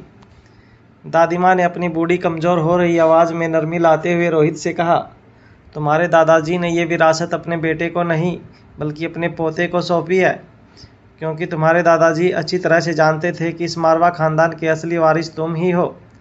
तुम्हारे दादाजी ने इतने प्यार से, इतनी मेहनत और लगन से जो धरोहर खड़ा किया है, उस धरोहर को अब तुम ही को संभालना है रोहित। कुछ ही दिनों में मेरी आंखें हमेशा के लिए बंद हो जाएंगी। मुझे उस बात का कोई गम नहीं है। मुझे जो ज़िंदगी जी है वो शायद ही किसी को नसीब हो। इस लंबी सी ज़िंदगी में मैंने सब कुछ देख लिया है, उतार चढ़ाव, गम, खुशी, शोहरत की ऊंचाइयां और पाताल से भी गहरी मायूसी, मगर इन सब के बीच हमेशा ही मेरा परिवार मेरे लिए मेरी ज़िंदगी की डोर बनकर खड़ा रहा। सिंघानिया परिवार में बड़े ही ऐशो आराम से पली बड़ी लड़की एक दिन अचानक तुम्हारे दादा के साथ शादी करके इस घर में आई। इतना कहने के बाद दादी माँ ने रोहित की तरफ देखकर कहा, मैंने मारवा ख़ानदान को अपनाया, तुम्हारे दादाजी को अपनाया और इस ख़ानदान के हर रीति रिवाज को अपना बना लिया। तुम्हारे दादाजी के साथ फेरे लेते वक्त मैंने इस बात की कसम खाई थी कि उनके परिवार की संस्कृति, उनके रीति रिवाजों को अपना बनाऊंगी। किसी भी हालत में उनके धरोहर को मैं आज नहीं पहुंचने दूंगी। मुझे मेरी वो कसम आज भी बिल्कुल उसी तरह से याद है जैसे वो कसम मैंने कल ही ली हो। तुम्हारे दादाजी के साथ शादी करने के बाद ऐसा लगता था जैसे पल के झपकते ही सारे महीने, सारे साल, सारे दशक बीत गए। और आज तुम्हारे बच्चों के खिलखिलाते हुए चेहरे को देख रही हूँ, मगर आज भी बस इसी बात का डर लगा रहता है कि मेरे जाने के बाद क्या ये हंसी, ये खिलखिलाहट बनी रहेगी। इस खानदान को बहुत कुछ दिया है तुमने रोहित, बदले में इस परिवार ने तुमसे बहुत कुछ छीना भी है। बचपन में तुम्हारे मासूम कंधों पर जिम्मेदारियों का बोझ डालकर तुम्हारे दादाजी ने तुमसे तुम्हारा बचपन छीन लिया। जिम्मेदारियों के बोझ तले दबी एक माँ ने अपने आप को अपने बेटे से जुदा कर दिया। तुम्हारी माँ ने तो अपना फ़र्ज निभाया, मगर तुम बिन माँ के पले बढ़े। जिस उम्र में तुम्हें माँ के प्यार की सबसे ज़्यादा ज़रूरत थी, उस उम्र में तुम अपनी ही सगी माँ की नफ़रत का सामना करते रहे। दादी माँ की यह बातें सुन करके पास खड़ी आयशा की आंखों से आंसू बहने लगे। आयशा भी एक बात तो अच्छी तरह से जानती थी कि दादी माँ परिवार के सम्मान, इज्जत और शोहरत के लिए कुछ भी कर सकती थी, चाहे उसके लिए उन्हें अपने बहुओं के सामने खड़ूस सास का स्वरूप भी क्यों न धारण करना पड़े। रोहित धीरे से खड़ा होकर वापस ऑफिस जाने के लिए गार्डन से बाहर निकलने लगा। तभी अचानक रोहित ने अपने बढ़ते हुए कदम रोक दिए और वापस दादी माँ की ओर मुड़कर रोहित कहने लगा, दादी माँ, मैं आपसे एक ज़रूरी बात करना चाहता हूँ। दादी माँ इस बार हैरानी से रोहित को देखने लगी। कई साल हो गए थे रोहित ने कभी भी कोई डिसीजन लेने से पहले दादी माँ से सलाह मशवरा नहीं किया था। जब रोहित छोटा था तब हालांकि दादी जी के अचानक गुजर जाने के बाद रोहित कई बिजनेस डिसीजंस में दादी माँ के साथ सलाह मशवरा कर लिया करता था, मगर अब कई साल बीत गए थे। रोहित अपने आप बखूबी कंपनी को चलाना सीख गया था और अब उसे दादी माँ की सलाह की कोई ज़रूरत नहीं थी। मगर आज अचानक रोहित ने ये बात कही तो दादी माँ एक पल के लिए चौंक गई। रोहित धीरे से दादी माँ के पास आया और फिर से दादी माँ के पास घुटनों के बल बैठ कर कहने लगा, दादी माँ, दरअसल अनीका की हालत आप अच्छी तरह से जानती हैं। अनीका ने मुझसे एक फरमाइश की है। यह बात सुनकर आयशा भी बड़े ही ध्यान से रोहित की बात सुनने लगी। रोहित ने आयशा की ओर देखकर कहा, दरअसल अनीका चाहती है कि वो मनाली से वापस आने के बाद वो Guleria group of industry join करे। रोहित की बात सुनकर आयशा और दादी माँ दोनों हैरान होकर एक दूसरे को देखने लगे। आयशा ने अपने कदम रोहित की ओर आगे बढ़ाए और कहा, मगर रोहित, ये कैसे हो सकता है? अनीका की हालत तो इस वक्त। रोहित भी अच्छी तरह से जानता था कि आयशा क्या कहना चाहती थी, मगर अनीका ने खुद ही रोहित से कहा था कि वो Guleria group of industry join करना चाहती थी और रोहित की समझ में नहीं आ रहा था कि वो अनीका की इस फरमाइश को कैसे नकार दे। रोहित धीरे धीरे अनीका का ट्रस्ट जीतना चाहता था, वो अनीका का भरोसा जीतना चाहता था। ऐसे में अगर रोहित ऐसा कोई भी कदम उठाता है जिससे अनीका नाराज़ हो जाए या अनीका के दिल को चोट लगे तो रोहित अनीका का भरोसा खो सकता था और रोहित ऐसा रिस्क नहीं लेना चाहता था। दादी माँ कुछ देर बाद अपने मन ही मन में कुछ सोच कर कहने लगी, देखो रोहित, पहली बात तो यह है कि अनीका इस वक्त इस लायक ही नहीं है कि बिज़नेस संभाल सके, और दूसरी बात यह भी है कि अगर Anika Guleria group of industry join करती है तो सोचो ज़रा समाज में हमारी कितनी बदनामी होगी। हमारे घर की बहू अगर उस कंपनी के साथ जाकर काम करेगी जो शायद इस वक्त हमारे सबसे बड़े प्रतिद्वंदी हैं, तो लोग क्या कहेंगे। दादी माँ की यह बात सुनकर रोहित को दादी माँ की ये बात चुभी थी। रोहित ने अपनी आवाज़ में इरिटेशन लाते हुए दादी माँ से कहा, दादी माँ, आप भी किस तरह की बातें कर रही हैं? अनीका अगर इस घर की बहू है तो गुलेरिया परिवार की बेटी है वो। आकाश के चले जाने के बाद अब अनीका के पापा के लिए बस एक ही सहारा है।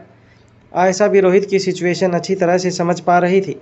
वो ये भी जानती थी कि आकाश की मौत के सदमे में गुलेरिया ग्रुप ऑफ इंडस्ट्री के साथ साथ गुलेरिया परिवार को भी पूरी तरह से हिलाकर रख दिया था।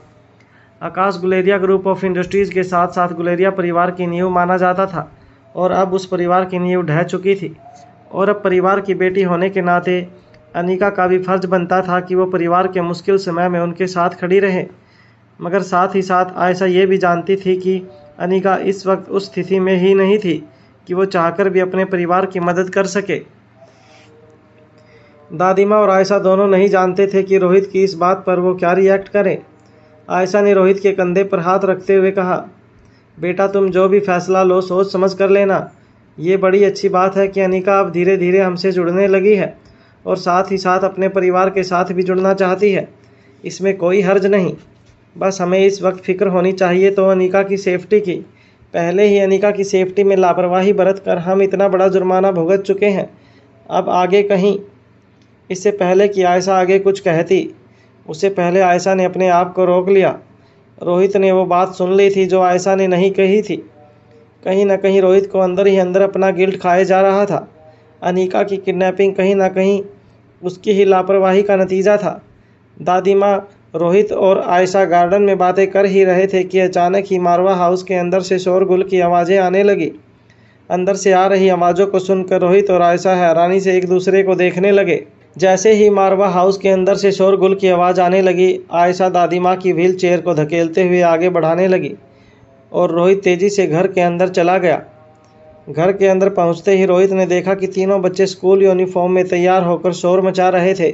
खासकर रिया चिल्ला चिल्लाकर घर के नौकरों से कह रही थी कि वो लोग वैकेशन पर जाने वाले हैं और कई दिनों बाद उसके मम्मी और पापा इकट्ठे बच्चों के साथ ढेर सारा वक्त गुजारेंगे। तीनों बच्चों के चेहरों पर काफ़ी खुशी नज़र आ रही थी। अनीका भी बच्चों के चेहरे की खुशी देखकर खुद मुस्कुरा रही थी। रिया अनीका का हाथ पकड़कर उसे खींचकर घर में यहाँ से वहाँ दौड़ा रही थी। वहीं अलेक्जेंडर और आर्यन के चेहरे को देखकर लग रहा था जैसे वो अपनी बहन की ऐसी हरकतों को देखकर परेशान हो गए थे। हालांकि उनके चेहरों पर भी काफ़ी खुशी नज़र आ रही थी। घर में कई दिनों बाद इस तरह की खुशियां देखकर घर के नौकर भी काफ़ी इमोशनल नज़र आ रहे थे। रिया अनीका का हाथ पकड़कर घर में यहाँ वहाँ दौड़ लगा रही थी। फिर अचानक ही रिया अपनी मम्मा का हाथ पकड़कर दादी माँ के व्हील चेयर के सामने आ गई। तेज़ी से दौड़ रही रिया ने किसी तरह अपने आप को ब्रेक लगाई और अनीका ने भी किसी तरह वक्त पर अपने आप को रोक लिया। दादी माँ को देखते ही अचानक सारा का सारा माहौल बिल्कुल शांत हो गया। कई सालों से दादी माँ ने मारवा हाउस में एक चीज़ को खास तवज्जो दी थी और वो थी डिसिप्लिन। ऐसा नहीं था कि दादी माँ को परिवार की खुशियों से कोई एतराज़ था, मगर दादी माँ ने कभी ये नहीं चाहा था कि मारवा ख़ानदान के लोग बिल्कुल किसी आम परिवार के लोगों की तरह बिहेव करें। दादी माँ हमेशा से इस बात पर यकीन रखती थी कि ख़ानदान के लोग और मारवा ख़ानदान बाकी ख़ानदान और परिवारों से अलग दिखे।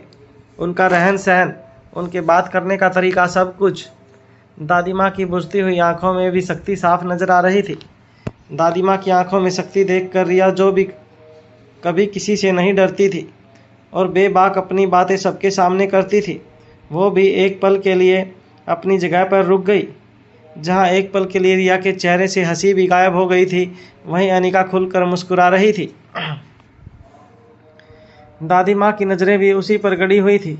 रिया ने मुस्कुराकर दादी माँ का एक हाथ पकड़ा और कहा, बड़ी दादी, क्या आप जानती हैं कि डैड मुझे, मम्मा, अलेक्जेंडर और आर्यन को लेकर बाहर जा रहे हैं। हम सब मनाली जा रहे हैं, बड़ा मज़ा आएगा। मेरी और आर्यन की पहली मुलाकात वहीं मनाली में हमारे होटल पैराडाइज इंटरनेशनल में हुई थी।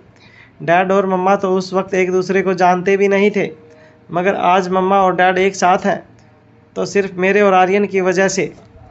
वैसे तो दादी रिया की बातें सुन रही थी, मगर दादी माँ की आंखें अब अनीका पर गड़ी थी। रिया की बातें सुनकर अनीका के चेहरे पर हैरानी बढ़ती जा रही थी। रिया के सिर पर हाथ रख कर दादी माँ ने अनीका से कहा, देखो बेटा, मैं अच्छी तरह से जानती हूँ कि इस वक्त तुम इतनी बड़ी उलझन में फंसी हो। अचानक जब पूरी दुनिया अनजान ही लगने लगे तो तुम पर क्या बीत रही होगी, ये मैं अच्छी तरह से समझ पा रही हूँ। तुम्हें अपने अतीत से जुड़ने में शायद थोड़ा वक्त लगे, तुम्हारी याददाश्त वापस आने में शायद थोड़ा वक्त लग सकता है, मगर अगर तुम्हें याद नहीं है तो ये बात आज से हमेशा अपने ध्यान में रखना कि तुम मारवा ख़ानदान की बहू हो, और मेरा यकीन मानो, मारवा ख़ानदान की बहू होने के फ़ायदे से कई ज़्यादा बड़े उनके नुकसान हैं। उसके साथ ही जुड़ी जिम्मेदारियां हैं। कल तक ये जिम्मेदारी मुझ पर थी, आज मैंने ये जिम्मेदारी आयशा के हवाले की है और कल ये जिम्मेदारी तुम्हारे कंधों पर आएगी। ऐसे में अगर ये माना जाए कि तुम्हारी याददाश्त कभी वापस नहीं आती है तो तुम्हें नए सिरे से सब कुछ सीखना होगा, नए सिरे से सब अपने रिश्तों को तलाशना होगा और नए सिरे से अपनी जिम्मेदारियों को समझना होगा। यूँ समझ लो, इस वक्त तुम वो नई नवेली दुल्हन हो जो अचानक एक पराए घर में आती है और उसकी पूरी दुनिया बदल जाती है। कल तक जो चेहरे बिल्कुल अनजान थे, अचानक ही वो चेहरे तुम्हारी ज़िंदगी के सबसे करीबी लोग बन जाते हैं। नई दुल्हन अपनी पिछली ज़िंदगी भुला तो नहीं देती है, मगर वो अपनी नई ज़िंदगी को नए सिरे से शुरू करती है। अनजान लोगों के बीच रहकर भी अपनी जिम्मेदारियां समझकर, नए परिवार के रीति रिवाजों को समझकर नए परिवार को अपना बना लेती है। इस हद तक वो नए परिवार को अपनाती है कि उस परिवार का सुख चैन, उसकी आन बान और शान ही उसकी ज़िंदगी का मकसद बन जाता है। इस वक्त तुम्हारी जो हालत है उससे मैं पूरी तरह से वाकिफ़ हूँ और मेरा यकीन मानो कि मुझे तुमसे बहुत हमदर्दी है, मगर ज़रा सोचो, तुम्हारी हालत और उस नई नवेली दुल्हन की हालत में कोई ज़्यादा फ़र्क नहीं है। बस अब तुम्हें ये तय करना है कि उस नई नवेली दुल्हन से तुम्हें क्या सीखना है। अनजान चेहरों के बीच अपनापन ढूंढना, उनके रीति रिवाजों को समझकर उन्हें अपनाना। दादी माँ की ये सारी बातें सुनकर अनिका बिल्कुल खामोश खड़ी आयशा की ओर देखने लगी। आयशा अच्छी तरह से जानती थी कि दादी माँ की आवाज़ में काफ़ी शक्ति थी और ऐसी हालत में अनिका को इस तरह की शक्ति परेशान कर सकती थी। दादी माँ ने जो बातें अचानक कही थी उससे घर का वातावरण बिल्कुल टेंस हो गया था। वातावरण थोड़ा लाइट करने के लिए आयशा ने मुस्कुराते हुए अनिका के कंधों पर हाथ रखा और कहा, दादी माँ बिल्कुल ठीक कह रही हैं। अरे भाई, इसलिए तो ऊपर वाले ने हम औरतों को इतना ताकतवर बनाया है। हम पुराने संबंध अच्छी तरह से संभालना भी जानती हैं और नए संबंधों को एक्सेप्ट करना भी अच्छी तरह से जानती हैं। जिस तरह दादी माँ ने इस घर को अपनाया और इस घर की मान मर्यादा को कभी ठेस न पहुँचे, इसलिए अपनी पूरी ज़िंदगी मारवा ख़ानदान की देख रेख में लगा दी, उसी तरह अब हमारा भी फ़र्ज़ बनता है कि हम मारवा ख़ानदान की आन बान और शान को हमेशा इसी तरह बरकरार रखें।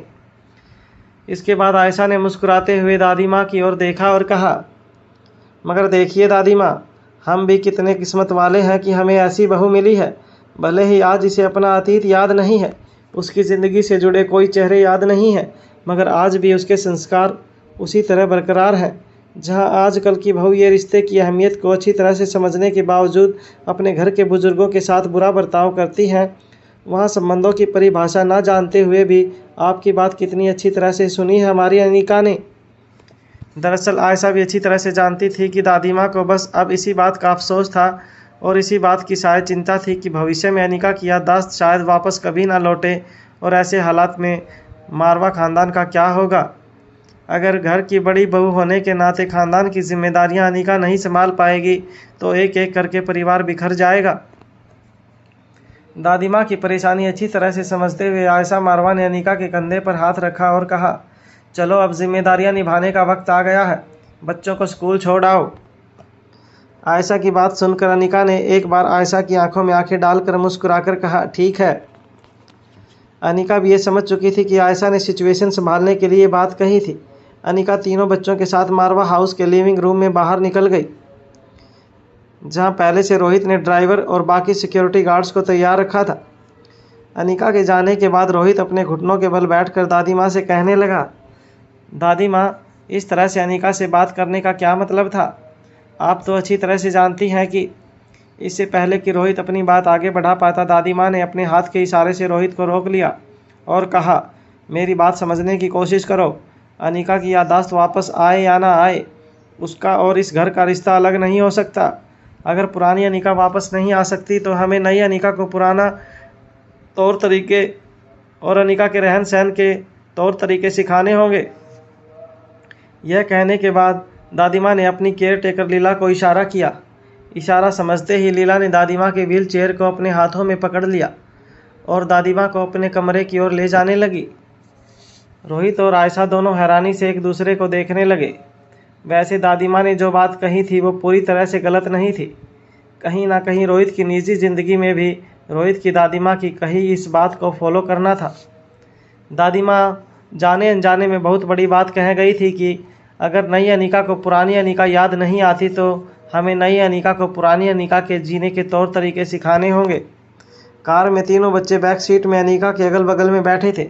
सबसे पहले कार शुरू होते ही अलेक्जेंडर ने अनिका से कहा, मम्मा आप बिल्कुल टेंशन मत लेना, दादी माँ वैसे तो बहुत स्ट्रिक्ट हैं मगर दिल की बहुत अच्छी हैं। पहले पहले तो मुझे भी दादी माँ बहुत खड़ूस लगती थी। दादी माँ शायद आज भी मुझ में, रिया में और आर्यन को सबसे ज़्यादा प्यार करती हैं, मगर इसका मतलब ये नहीं कि वो मुझे और रिया को नफरत करती हैं। She is an old women, और कहा जाता है ना कि इंसान की उम्र जैसे जैसे बढ़ती जाती है उसका बचपना लौटता जाता है। अलेक्जेंडर की ये बातें आर्यन को दिल ही दिल में काफ़ी चुभ रही थी। अलेक्जेंडर की बात पूरी होते ही आर्यन ने अपनी आवाज़ सख्त करते हुए कहा, नहीं, दादी माँ is not like that, she just like discipline, that's it. Aryan की बात सुनते ही रिया अनिका के पास आई और अपना एक हाथ अनिका के कान पर रखकर धीमी आवाज़ में कहने लगी, Aryan doesn't like it when we talk about दादी माँ, बिकॉज आर्यन को पता है कि दादी माँ उससे बहुत प्यार करती है और मैं तो ये भी जानती हूँ कि दादी माँ आगे चलकर सारी की सारी प्रॉपर्टी आर्यन के नाम करने वाली है। मुझे और अलेक्जेंडर को कुछ नहीं मिलने वाला। एक नन्ही सी बच्ची के मुंह से ये बात सुनकर अनिका हैरान हो गई। अनिका को समझ नहीं आ रहा था कि वो बच्चों की ऐसी बातों का क्या जवाब दे। अनिका अच्छी तरह से जानती थी कि रिया जो बात कर रही थी उस तरह की सोच एक छोटे बच्चे को नहीं रखनी चाहिए, मगर इस वक्त अनिका खुद उस स्थिति में नहीं थी कि रिया को वो समझा सके कि उसे इस तरह के ख्याल अपने मन में नहीं लाने चाहिए। कुछ ही देर में अनिका की कार स्कूल के मेन गेट तक पहुंची। स्कूल पहुंचने के बाद अलेक्जेंडर और आर्यन तो कार से उतरकर स्कूल गेट की ओर जाने लगे, मगर रिया स्कूल जाने का नाम नहीं ले रही थी। अपनी दोनों बाहें अपनी माँ के गले में डालकर रिया कहने लगी, मम्मा मुझे नहीं जाना है, मुझे वापस घर ले चलो ना। मुझे आपके साथ खेलना है, आपके साथ बातें करनी है। क्या आपको पता है मैंने आपको घर में सबसे ज़्यादा मिस किया था जब आप घर पर नहीं थी। अब तक अनिका इतना तो जान चुकी थी कि तीनों बच्चों में सबसे ज़्यादा अगर पढ़ाई और स्कूल से छुटकारा पाने का बहाना अगर कोई ढूंढती थी तो वो थी रिया। रिया की इन शरारतों को कुछ कुछ समझते हुए अनिका ने कहा, ठीक है कोई बात नहीं, मैं तो घर पर ही हूँ। स्कूल से आने के बाद हम ढेर सारी बातें करेंगे। इस वक्त तुम्हें स्कूल जाना है और तुम जानती हो ना, अगर मैंने तुम्हें स्कूल नहीं भेजा तो दादी माँ मेरी क्या हालत करेंगी। यह कहने के बाद खुद अनिका के चेहरे पर मुस्कुराहट आ गई। अनिका रिया को लेकर कार से बाहर निकली और रिया को गेट की ओर ले गई।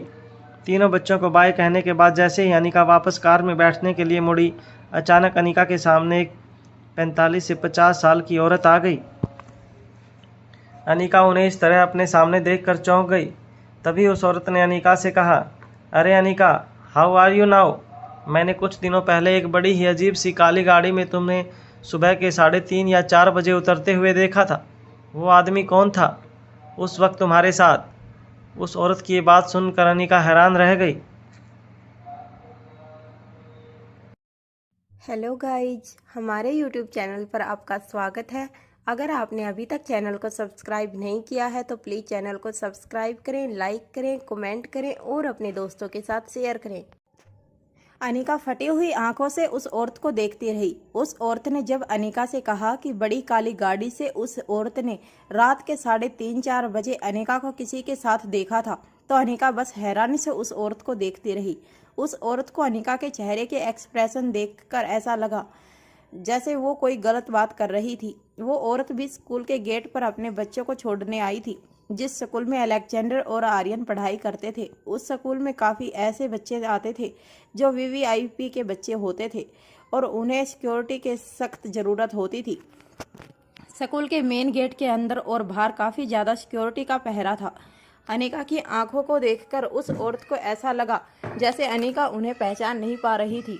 अपनी पहचान बताते हुए उस औरत ने अनिका से कहा, क्या हुआ अनिका, क्या तुम मुझे पहचान नहीं पा रही हो? मैं मिसेज जुनेजा। क्या तुम्हें याद नहीं, मेरी सास का लाइफ केयर हॉस्पिटल में जब ऑपरेशन हो रहा था तब सारे डॉक्टर्स ने ये कह दिया था कि मेरी सास का बचना नामुमकिन है, मगर उस वक्त मेरी सास की सारी रिपोर्ट पढ़ने के बाद तुम्ही ने मेरी सास की सर्जरी की थी और उनकी जान बचाई थी। अनिका बस हैरानी से उस औरत का चेहरा देखती रही। उस औरत को ये देखकर ताज्जुब हो रहा था कि अभी कुछ ही महीनों पहले अनिका ने जब उसकी सास की जान बचाई थी तो उसके बाद कई बार अपनी सास के रूटीन चेकअप के लिए वो अपनी सास के साथ अनिका को मिली थी और अनिका का स्वभाव उस वक्त काफ़ी मिलनसार था। उन दोनों के बीच काफ़ी अच्छी पहचान हुई थी, मगर कुछ ही महीनों बाद अनिका को देखकर ऐसा लग रहा था जैसे अनिका उस औरत का चेहरा नहीं पहचान पा रही थी। मिसेज जुनेजा ने भी ऊंचे खानदान की औरतों में से एक थी। वो अच्छी तरह से जानती थी कि कई बार एक पति पत्नी के रिलेशनशिप में ऐसा भी होता है कि सब कुछ ठीक होने के बावजूद कोई एक रिलेशनशिप से बाहर निकलने की कोशिश करता है और किसी और के साथ संबंध बना लेता है। ऊंचे खानदान के मॉडर्न कपल्स में यह बात आम थी और इसीलिए शायद मिसेस जुनेजा को ऐसा लगा कि हो सकता है कि उन्होंने अनिका की किसी दुखती नस पर पैर रख दिया था और ऐसा कोई सवाल पूछ लिया था जिसका जवाब देना अनिका के लिए काफ़ी ऑकवर्ड था।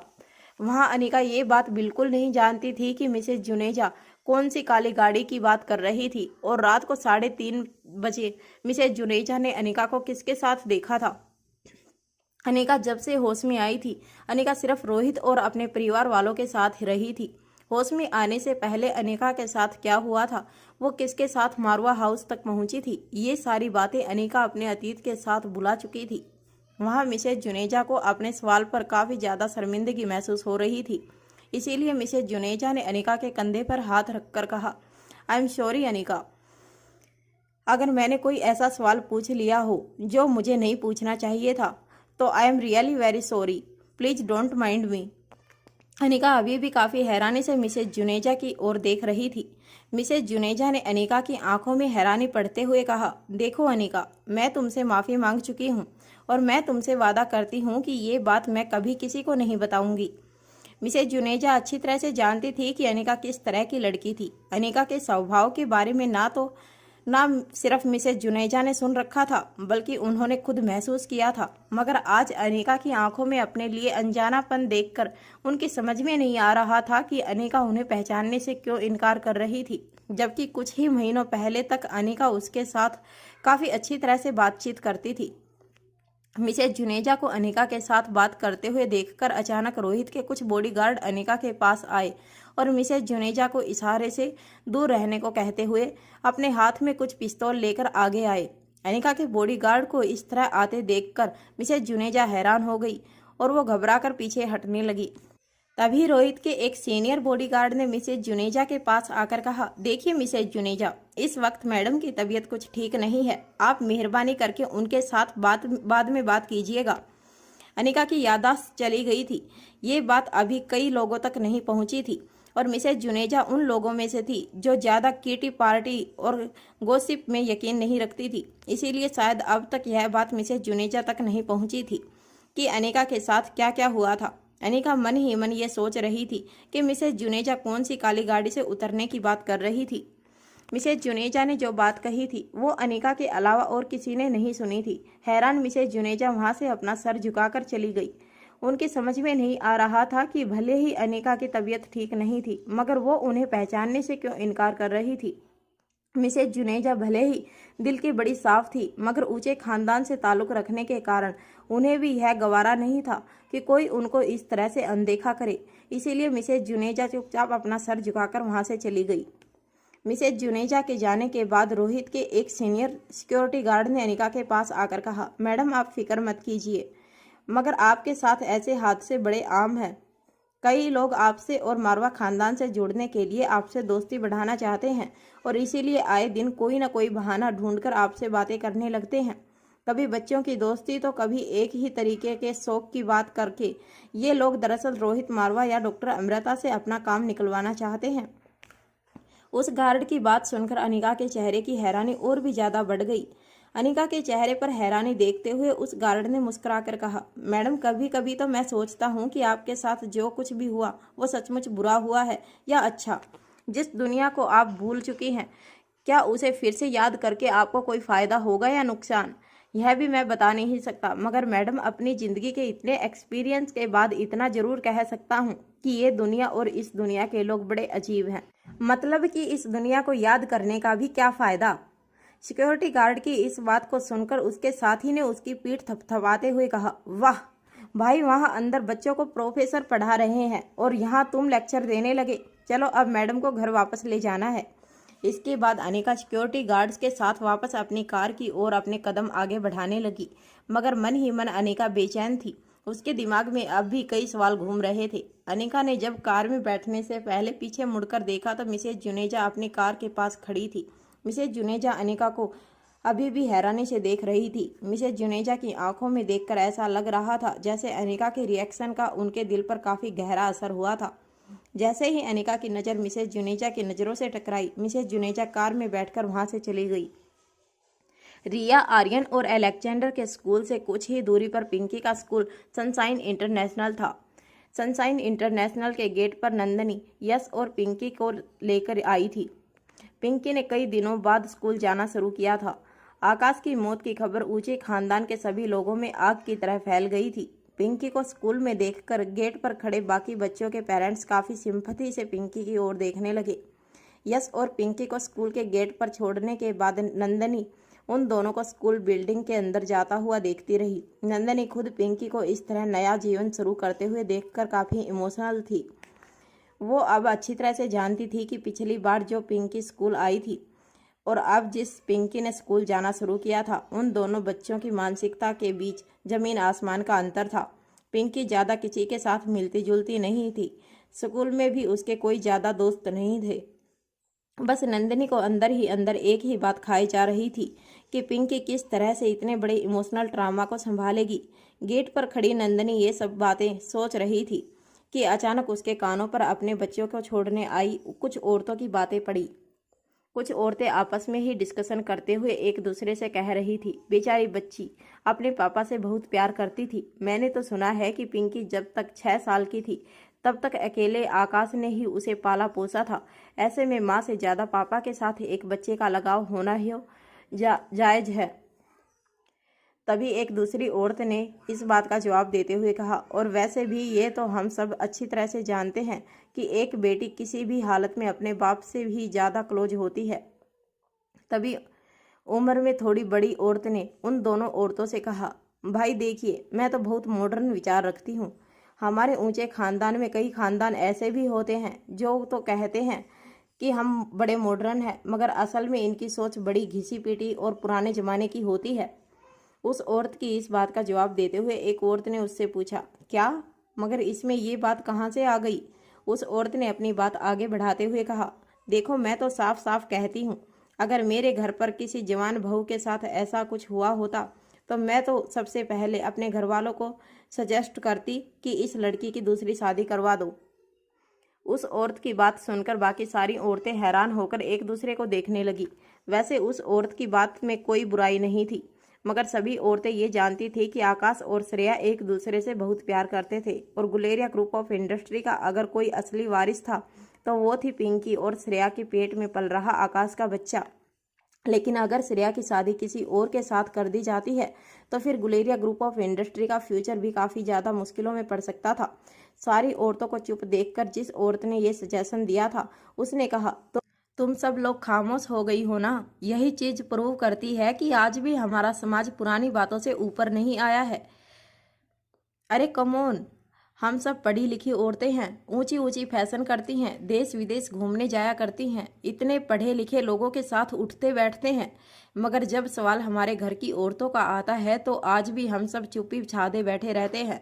खैर, मुझे क्या, गुलेरिया परिवार जाने और श्रेया का भविष्य जाने। I really feel sorry for her. मुझे सचमुच श्रेया और पिंकी के लिए काफ़ी हमदर्दी है। उन औरतों की बातें गेट पर खड़ी नंदिनी अच्छी तरह से सुन पा रही थी। उस औरत की बात ने नंदिनी को पूरी तरह से हिलाकर रख दिया था। नंदिनी को पहले तो अपने कानों पर यकीन ही नहीं हुआ, पर धीरे धीरे उसे उन औरतों की बातें समझ आने लगी थी। इतने दिनों से घर में जो टेंस चल रहा था और नंदिनी जिस स्टेट ऑफ माइंड में थी, नंदिनी ने कभी इस एंगल से श्रेया की जिंदगी के बारे में सोचा भी नहीं था। मगर उस औरत की बात ने कहीं ना कहीं नंदिनी के दिमाग में एक चीज़ बो दिया था, मगर नंदिनी की समझ में नहीं आ रही थी कि वो खुद इस बात से सहमत थी भी या नहीं। मगर कहीं ना कहीं मन ही मन नंदिनी ने भी ये फैसला कर लिया था कि वो आज नहीं तो कल जरूर करण गुलेरिया से इस बारे में बात करेगी। सनशाइन इंटरनेशनल स्कूल के गेट पर खड़ी नंदिनी काफ़ी देर तक अपने ही ख्यालों में डूबी रही। नंदिनी का ड्राइवर जब नंदिनी के पास आकर नंदिनी को आवाज़ लगाकर, तब अचानक ही नंदिनी को ऐसा लगा जैसे वो अपनी बेहोशी से वापस होश में आई थी। वो पूरी तरह से अपने ख्यालों की दुनिया में खो गई थी। उसे इस बात का भी एहसास नहीं रहा कि इस वक्त वो स्कूल के गेट के पास खड़ी थी। श्रेया की चिंता नंदिनी के दिलो दिमाग पर छा गई थी। एक तरफ सिद्धार्थ गुलेरिया का बदला हुआ रूप और बर्ताव, तो वहीं दूसरी तरफ श्रेया और पिंकी का भविष्य को लेकर नंदिनी के दिल में चिंता बढ़ती जा रही थी। उसे समझ नहीं आ रहा था कि वो करे तो करे क्या। ऊपर से उन औरतों की बातों ने नंदिनी को और भी ज़्यादा उलझन में डाल दिया था। वो पूरी तरह से अब परेशान हो चुकी थी।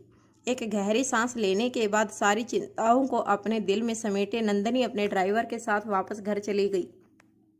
इधर पिंकी और यश दोनों अलग अलग स्टैंडर्ड में पढ़ाई करते थे। यश ने पिंकी को अपने क्लासरूम के पास छोड़ा और कहा, रिसर्च में मैं तुमसे मिलने आता हूँ और स्कूल के बाद भी मैं तुम्हें यहीं से पिक करूँगा। अपने भाई की बात सुनकर पिंकी ने सिर्फ हाँ में अपना सर हिलाया और यश आगे अपने क्लासरूम की ओर आगे बढ़ गया। पिंकी पहले से ही काफ़ी शर्मीली थी।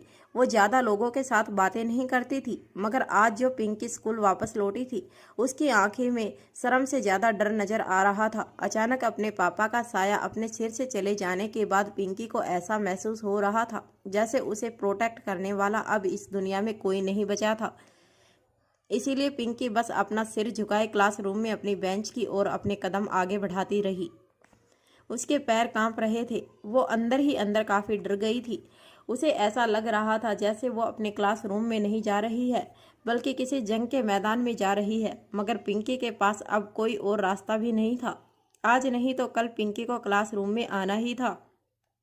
इस वक्त उसके दिमाग में बहुत सी बातें चल रही थी। उसका मन उन्हीं सब बातों में उलझा हुआ था। पिंकी क्लासरूम में भी इधर उधर नहीं देख रही थी क्योंकि उसकी इतनी हिम्मत नहीं हो रही थी। पिंकी का सर झुका हुआ था। क्लासरूम में बाकी सारे बच्चे पिंकी की ऐसी हालत देखकर काफ़ी शर्मिंदा थे। उन बच्चों को पता था कि पिंकी के साथ क्या हुआ था। पिंकी के पापा अब इस दुनिया में नहीं रहे थे। क्लासरूम में ऐसे और 2 बच्चे थे जिनके पापा इस दुनिया में नहीं रहे थे। वो भी अच्छी तरह से समझ पा रहे थे कि पिंकी के दिल पर क्या गुजर रही होगी। वो पिंकी का दर्द सबसे ज़्यादा समझ पा रहे थे। उनको पिंकी से हमदर्दी थी। उनमें से एक लड़की का नाम था मुस्कान। पिंकी के चेहरे पर मायूसी देखने के बाद मुस्कान को एहसास हो रहा था कि जब उसे पहली बार पता चला था कि उसके पापा अब इस दुनिया में नहीं रहे, तब उसके दिल पर क्या गुजर रही थी। मुस्कान कई दिनों तक बिना खाना खाए अपने बिस्तर पर लेटी अपने पापा को याद करके रोती रहती थी। वो हर रात ऊपर वाले से सिर्फ यही दुआ मांगती थी कि चाहे कुछ भी हो जाए वो मुस्कान के पापा को वापस भेज दे। मगर दिन बीतते गए और मुस्कान की मांगी हुई कोई ख्वाहिश पूरी नहीं हुई। मुस्कान को पिंकी को देखकर अचानक से सब कुछ याद आ गया था। उसे वो पुराने दर्द महसूस होने लगे थे। वहीं पिंकी अपनी बेंच पर बैठकर अपना सर झुकाकर बेंच पर बैठी रही। पिंकी को देखकर ऐसा लग रहा था जैसे वो स्कूल तो आ गई थी, मगर स्कूल आना उसके लिए बस एक फॉर्मेलिटी थी, क्योंकि घर वालों ने ज़बरदस्ती पिंकी को यश के साथ स्कूल भेजा था। इसीलिए पिंकी स्कूल आ तो गई थी, मगर पिंकी स्कूल में मौजूद बच्चों के बीच भी वो अपना सिर झुकाकर उन सबसे छिपना चाहती थी। पिंकी ना तो अब दुनिया से नज़रें मिलाना चाहती थी और ना ही दुनिया को फेस करना चाहती थी। तभी अचानक पिंकी के कंधे पर एक हाथ उसे महसूस होने लगा। पिंकी ने जब अपनी नज़रें उठाकर देखा तो मुस्कान पिंकी के ठीक बगल में खड़ी थी। मुस्कान पिंकी को बड़ी सिंपैथी से देख रही थी। वैसे तो पिंकी ने इतने सालों में ज़्यादा किसी को दोस्त नहीं बनाया था।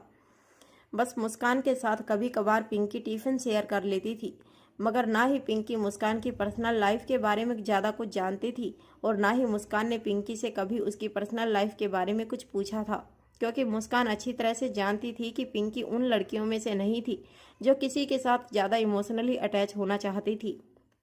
पिंकी हमेशा अपनी ही दुनिया में खोई रहती थी। पिंकी पढ़ाई में ना तो ज़्यादा ब्रिलियंट थी और ना ही ज़्यादा वीक थी। पिंकी को डांस में दिलचस्पी थी, जो पिंकी की मम्मा श्रेया उसे घर पर सिखाया करती थी। पिंकी के लिए उसकी मम्मा और पापा ही उसकी ज़िंदगी थे।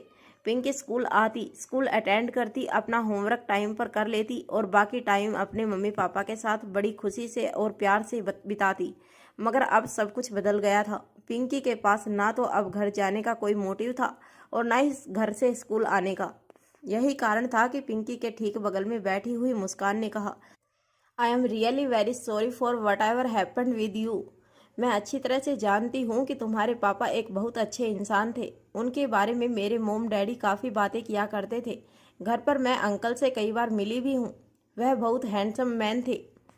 मुस्कान के मुंह से आकाश के लिए तारीफें सुनकर पिंकी मुस्कान की ओर देखने लगी। मुस्कान भी अच्छी तरह से जानती थी कि पिंकी के साथ कनेक्ट करने के लिए उसे पिंकी के पापा के थ्रू ही जाना पड़ेगा।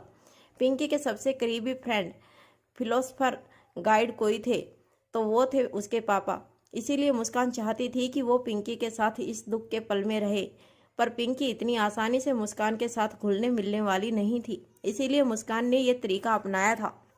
पिंकी के बगल में बैठी मुस्कान ने पिंकी के कंधे पर हाथ रखकर कहा, कुछ दिनों पहले मैं भी तुम्हारी ही सिचुएशन से गुजर रही थी, इसीलिए मैं अच्छी तरह से जानती हूँ कि तुम इस वक्त क्या फील कर रही होगी। मेरा यकीन मानो, इस वक्त तुम्हें जितना दुख हो रहा है दुनिया में इससे बड़ा दुख हो ही नहीं सकता। छोटी सी बच्ची मुस्कान के मुंह से ये सारी बातें सुनकर पिंकी को ऐसा लग रहा था जैसे कोई बड़ा बुजुर्ग उसे समझाने की कोशिश कर रहा था। मुस्कान ने अपनी बात आगे बढ़ाते हुए पिंकी से कहा, मैं यहाँ तुम्हें कंसोल करने नहीं आई हूँ, क्योंकि मैं जानती हूँ कि चाहे कोई कितना भी दिलासा दे दे, दुनिया में ऐसी कोई चीज़ है ही नहीं जो इतने बड़े नुकसान की भरपाई कर पाए। जब मेरे पापा मुझे छोड़कर चले गए थे तब मैं कई दिनों तक अकेले अपने कमरे में बंद होकर रोती रहती थी। आसमान में तारों की ओर देखकर बस ऊपर वाले से गुस्से से कहती थी कि आखिर मेरे साथ उन्होंने ऐसा क्यों किया। मेरे पापा को मुझसे छीनकर उन्होंने बहुत बड़ी गलती की थी। मगर फिर अचानक एक दिन मुझे इस बात का एहसास हुआ कि जो दुख मुझे हो रहा है, जो तकलीफ मुझे हो रही है, जिस दर्द को मैं सहन कर रही हूँ, ऐसा अगर किसी और के साथ होता है तो मेरे पापा ने हमेशा ही यही चाहा था कि मैं उनकी तरह स्ट्रॉन्ग बनूं, और शायद इसीलिए मेरे पापा कुछ दिनों के लिए मुझे छोड़कर चले गए थे, ताकि वो ऊपर जाकर देख सके कि मैं उनके बिना भी उतनी ही स्ट्रॉन्ग हूँ या नहीं। मुस्कान की बातें सुनकर पिंकी को एहसास भी नहीं हुआ कि कब उसकी आंखों से आंसू बहने लगे।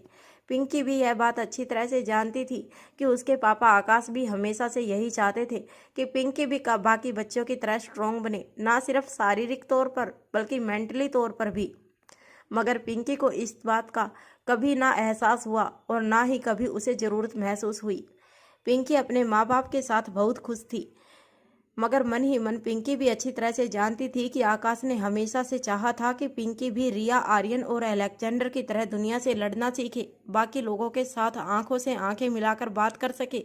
मगर पिंकी का स्वभाव उन तीनों से बहुत अलग था। जिस तरह श्रेया का स्वभाव अनिका से बिल्कुल अलग था। जब भी आकाश पिंकी से कहता था कि पिंकी को लोगों से आंख मिलाकर बात करना चाहिए, तब हमेशा श्रेया पिंकी की साइड लेकर ये कहती कि पिंकी अभी छोटी है और काफ़ी संस्कारी बच्ची है, बड़ों का आदर करना जानती है। इस बात पर आकाश भी अपनी लाडली बेटी को प्यार करने लगता था।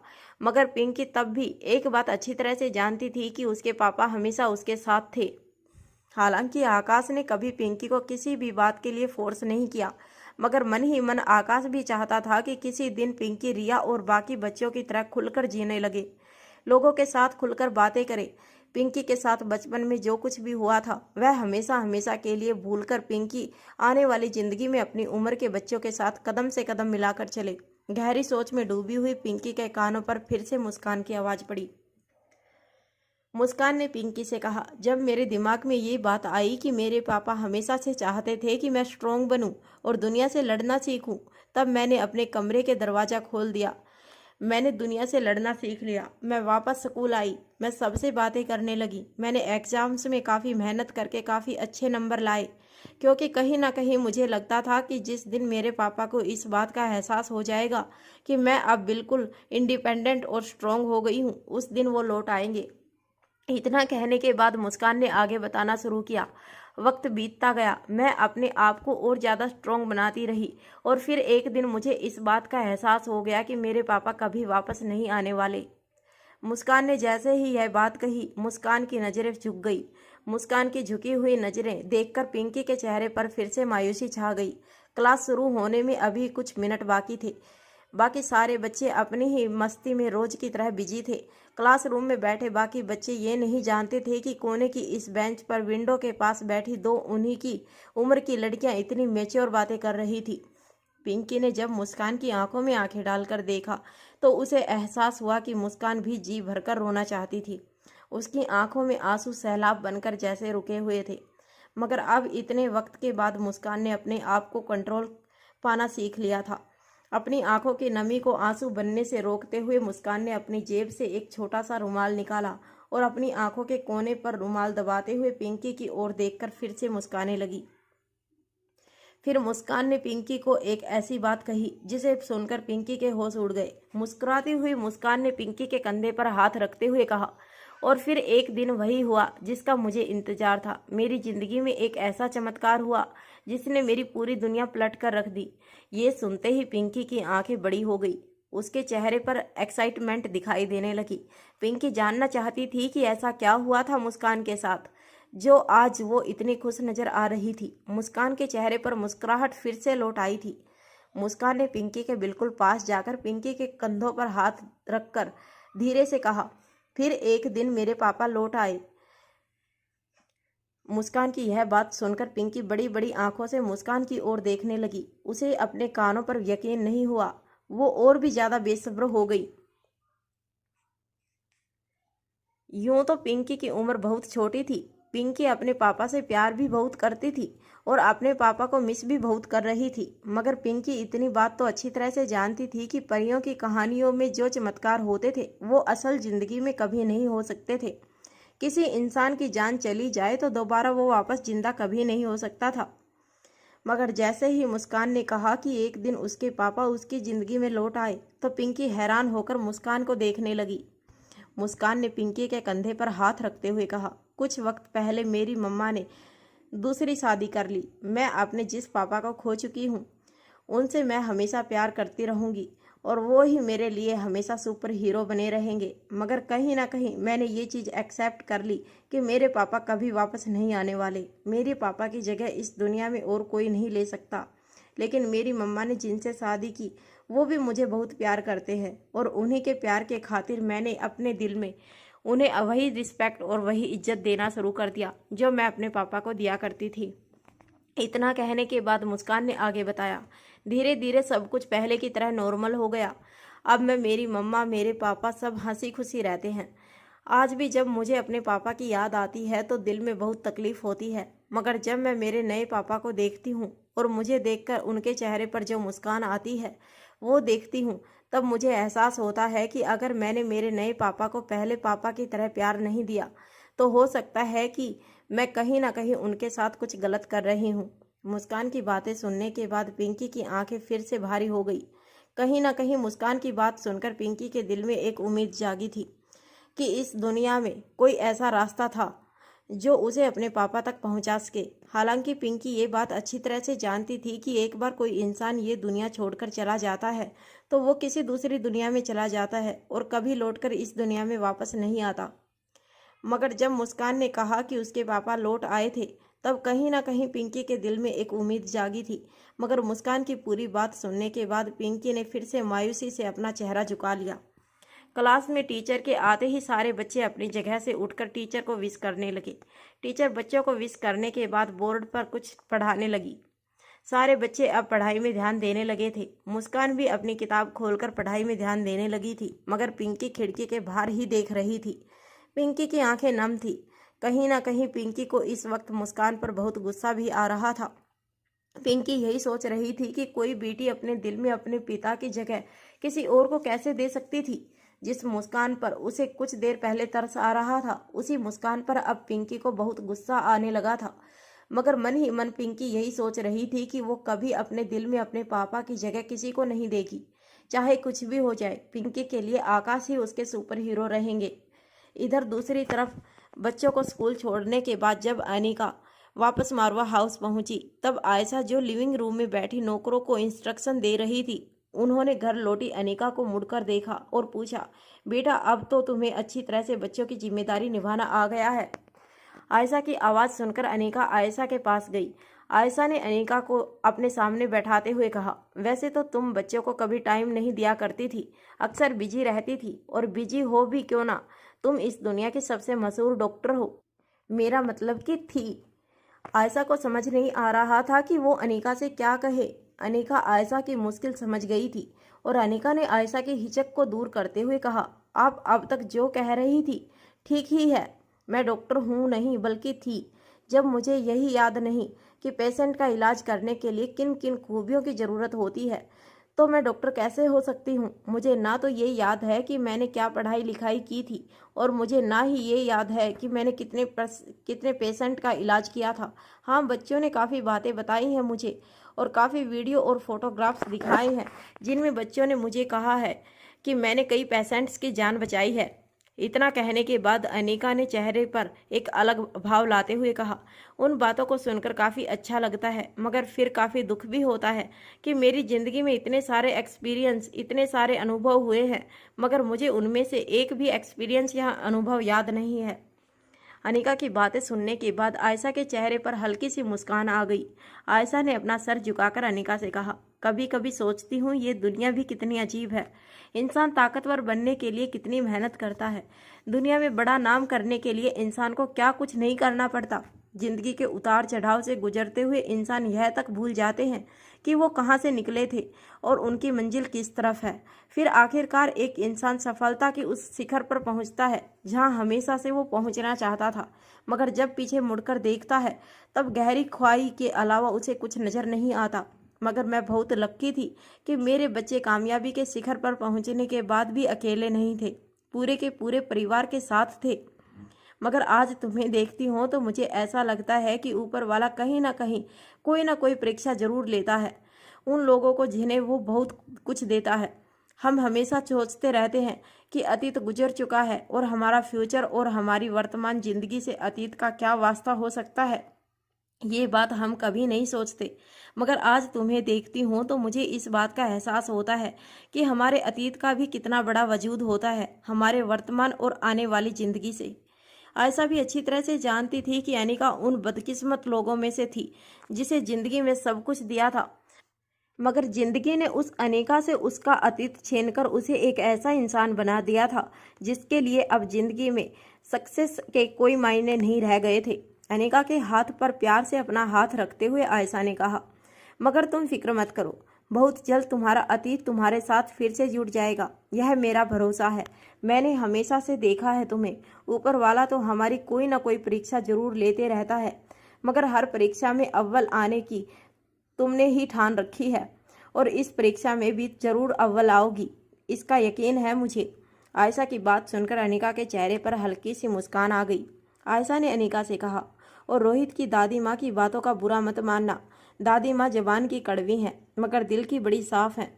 वो बस यही चाहती हैं कि उनके बाद में इस खानदान की जिम्मेदारियां अपने कंधों पर उठाऊं और जब तक मैं जिंदा हूं तुम्हें भी इतना काबिल बना दूं कि आने वाले वक्त में तुम भी परिवार की जिम्मेदारियां उसी तरह से निभा सको जिस तरह से आज तक वो निभाती आई हैं।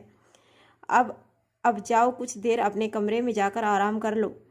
बच्चों के स्कूल छोड़ने में अभी वक्त है, तुम कुछ देर आराम कर लो और फिर मैं तुम्हारे साथ चलूंगी बच्चों को स्कूल से पिक करने। आयशा की बात सुनने के बाद अनिका आयशा की ओर देखकर धीरे से मुस्कुराई और अपनी जगह से खड़े होकर अपने कमरे की ओर जाने लगी। अब तक अनिका को मारवा हाउस की जियोग्राफी अच्छी तरह से पता चल गई थी, किसका कमरा कहाँ है और किस तरफ उसे अपने बेडरूम तक पहुंचना है, ये सब कुछ अनिका को याद हो चुका था। जैसे ही अपने कमरे की ओर जाने के लिए अनिका अपनी जगह से उठी तब आयशा ने कहा, देखो अभी कुछ दिनों तक तुम्हारा खाना मैं तुम्हारे कमरे में ही भिजवा दिया करूँगी। वो क्या है ना कि जॉइंट फैमिली में रहने के जितने फ़ायदे हैं उतने ज़्यादा नुकसान भी हैं। यहाँ कई लोग ऐसे हैं जो तुम्हें हर कदम पर सपोर्ट करेंगे, मगर कुछ लोग ऐसे भी हैं जो तुम्हारी ऐसी परिस्थिति में भी अपने लिए एंटरटेनमेंट का कोई ना कोई जरिया जरूर ढूंढ निकालेंगे। इसीलिए जब तक तुम घर के सभी लोगों के साथ बिल्कुल कंफर्टेबल नहीं हो जाती और सभी लोगों की तुम्हें अच्छी तरह से पहचान नहीं हो जाती, मैं तुम्हारा खाना तुम्हारे कमरे में ही भिजवा दिया करूँगी। आयशा की बातें सुनने के बाद अनिका अपने कमरे में चली गई। वहाँ रिया, अलेक्जेंडर और आर्यन के स्कूल में स्पोर्ट्स पीरियड चल रहा था, इसीलिए रिया, आर्यन और अलेक्जेंडर ग्राउंड में बाकी बच्चों के साथ एक लाइन में चलकर आगे बढ़ रहे थे। स्कूल में काफ़ी डिसिप्लिन फॉलो की जाती थी। स्कूल में ज़्यादातर वीवीआईपी माँ बाप के बच्चे पढ़ा करते थे, इसीलिए स्कूल की सिक्योरिटी की जिम्मेदारी टॉप क्लास एजेंसी को दी गई थी और साथ ही बाकी टीचर्स को भी हिदायत दी गई थी कि वो स्कूल में डिसिप्लिन का सख्त पालन करें।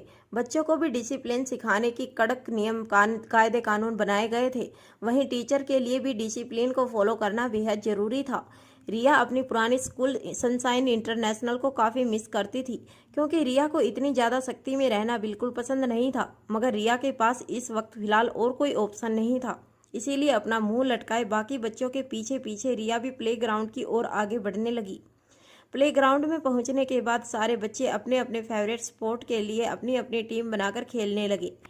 कुछ बच्चे बास्केटबॉल खेल रहे थे तो कुछ फुटबॉल, मगर इन सारे बच्चों से अलग रिया बैठी थी, जिसे आउटडोर गेम्स इतनी पसंद नहीं थी। रिया को ज़्यादातर मोबाइल गेम और वर्चुअल गेम खेलना पसंद था, इसीलिए बाकी बच्चों से काफ़ी दूर एक पेड़ के नीचे बैठी रिया बाकी बच्चों को खेलते हुए देख रही थी। मन ही मन रिया अपने पुराने स्कूल को काफ़ी मिस कर रही थी। प्लेग्राउंड में खेल रहे बच्चों को देखकर रिया का ध्यान अचानक सबसे अलग खेल रहे मिट्ठू पर पड़ी। मिट्ठू स्कूल के न्यूली अपॉइंटेड मैथ्स टीचर का बेटा था। स्कूल का एक नियम था कि स्कूल के सारे बच्चे वीवीआईपी माँ बाप के बच्चे हुआ करते थे और कुछ इनकम ग्रुप के नीचे आने वाले माँ बाप के बच्चों को स्कूल में एडमिशन नहीं दिया जाता था। मगर साथ ही साथ एक ऐसा कानून भी था कि स्कूल में पढ़ाने वाले टीचर के बच्चे अगर स्कूल में पढ़ना चाहे तो उन्हें स्कॉलरशिप मिल सकती थी। मिट्ठू के पापा विक्रम स्कूल में मैथ्स टीचर थे और बच्चों के फेवरेट भी थे। हालांकि उन्हें नौकरी ज्वाइन किए हुए अभी कुछ ही महीने हुए थे और वो प्रोबेशन पीरियड पर थे, मगर काफ़ी कम वक्त में मिट्ठू के पापा बाकी स्टूडेंट के फेवरेट हो गए थे। मगर मिट्ठू बाकी सब ऊंचे खानदान के बच्चों के साथ मिक्स नहीं हो पा रहा था। मिट्ठू काफ़ी सीधा साधा लड़का था। ऊंचे खानदान के बच्चों के साथ मिक्स होने में मिट्ठू को काफ़ी हिचक महसूस हो रही थी। वो जिस तरह का खाना खाते थे, कपड़े पहनते थे, उनके बात करने का तरीका, सब कुछ मिट्ठू के लिए काफ़ी ऑकवर्ड था और कहीं ना कहीं बाकी बच्चे भी मिट्ठू के साथ अच्छी तरह से मेल जोल नहीं कर पा रहे थे। इसीलिए मिट्ठू हमेशा बाकी बच्चों से दूर अकेला ही खेलता रहता। मिट्ठू प्लेग्राउंड में अपने हाथ में एक बॉल पकड़े हवा में बॉल को उछाल कर कैचिंग प्रैक्टिस कर रहा था। तभी अचानक मिट्ठू के हाथ से बॉल छूटकर जमीन पर जा गिरी। यह देखकर मिट्ठू को देख रही रिया जोर जोर से हंसने लगी। इस बार मिट्ठू ने बॉल अपने हाथों में पकड़ा और बहुत जोर से आसमान की ओर फेंका, मगर इस बार बॉल सीधे रिया के चेहरे पर जाकर लगा। बॉल रिया को इतनी जोर से लगा था कि रिया चक्कर खाकर जमीन पर गिर पड़ी। प्लेग्राउंड में जब बच्चे ने देखा कि रिया चक्कर खाकर जमीन पर गिर गई तो सारे बच्चे हैरान होकर रिया की ओर दौड़ने लगे। बाल लगने की वजह से रिया का चेहरा बुरी तरह से लाल हो गया था। चक्कर खाकर रिया जब जमीन पर गिरी तब प्लेग्राउंड में खेल रहे बाकी बच्चे दौड़कर रिया के पास आए। खासकर अलेक्जेंडर और आर्यन दोनों तेजी से दौड़कर रिया के पास आए और रिया को संभालकर फिर से उसे पास में एक बेंच पर बिठाया। जब अलेक्जेंडर और आर्यन ने रिया का चेहरा देखा तब उन्हें एहसास हुआ कि उनकी बहन का चेहरा पूरी तरह से लाल पड़ चुका था और रिया के गालों के ठीक ऊपर आंखों के नीचे बॉल का एक बड़ा सा मार्क नजर आ रहा था। वैसे तो आर्यन और अलेक्जेंडर रिया को डिसिप्लिन में रहने के लिए कई बार डांटते फटकारते थे, मगर रिया को अगर जरा सी खरोंच आए तो दोनों भाई ये बिल्कुल बर्दाश्त नहीं कर सकते थे। तभी रिया के पास खड़ी एक लड़की ने डरी हुई और कांपती हुई आवाज में सभी लोगों से कहा, oh my God, that Mitthu is dangerous boy. जैसे ही उस लड़की ने यह बात कही सभी बच्चे उस लड़की की ओर देखने लगे। दर्द के मारे रिया ने अपने गाल पकड़ रखे थे और रिया की आंखों से आंसू भी बह रहे थे। सभी बच्चे रिया की हालत देखकर काफी शॉक्ड थे। तभी रिया के बगल में खड़ी लड़की ने बाकी बच्चों से कहा, मैंने अपनी आंखों से देखा है, मिट्ठू इज वेरी डेंजरस बॉय। तभी अलेक्जेंडर ने उस लड़की के पास जाकर पूछा, क्या हुआ, तुम ऐसा क्यों कह रही हो? जब आर्यन और अलेक्जेंडर ने भीड़ के ठीक पीछे खड़े मिट्ठू की ओर देखा तो मिट्ठू का चेहरा काफी घबराया हुआ नजर आ रहा था। मिट्ठू के हाथ भी कांप रहे थे।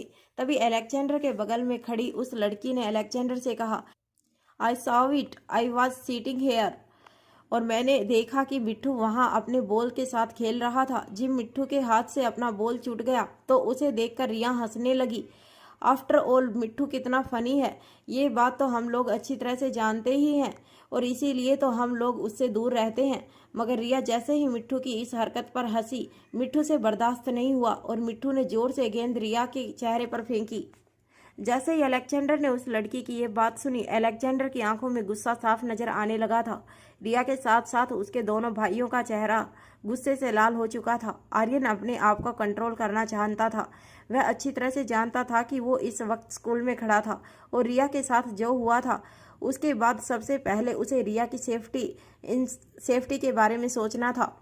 वो देखना चाहता था कि रिया की चोट ज़्यादा सीरियस तो नहीं थी, मगर अलेक्जेंडर इन सब बातों से ऊपर उठ चुका था और अलेक्जेंडर का गुस्सा अब उसके काबू में नहीं था। अलेक्जेंडर तेजी से चलकर मिट्ठू के पास गया और मिट्ठू को कॉलर से पकड़कर सीधे जमीन पर लेटा दिया। मिट्ठू काफ़ी डरा हुआ लग रहा था। मिट्ठू वैसे भी ऊंचे खानदान के बच्चों के साथ मेल जोल नहीं मिला पा रहा था। उसके बाद मिट्ठू से गलती हुई थी, वो देखकर बाकी सारे बच्चे मिट्ठू के अगेंस्ट हो गए थे। मिट्ठू अपने बचाव में कुछ कह पाए उससे पहले अलेक्जेंडर ने मिट्ठू के चेहरे पर जोर से एक तमाचा जड़ दिया।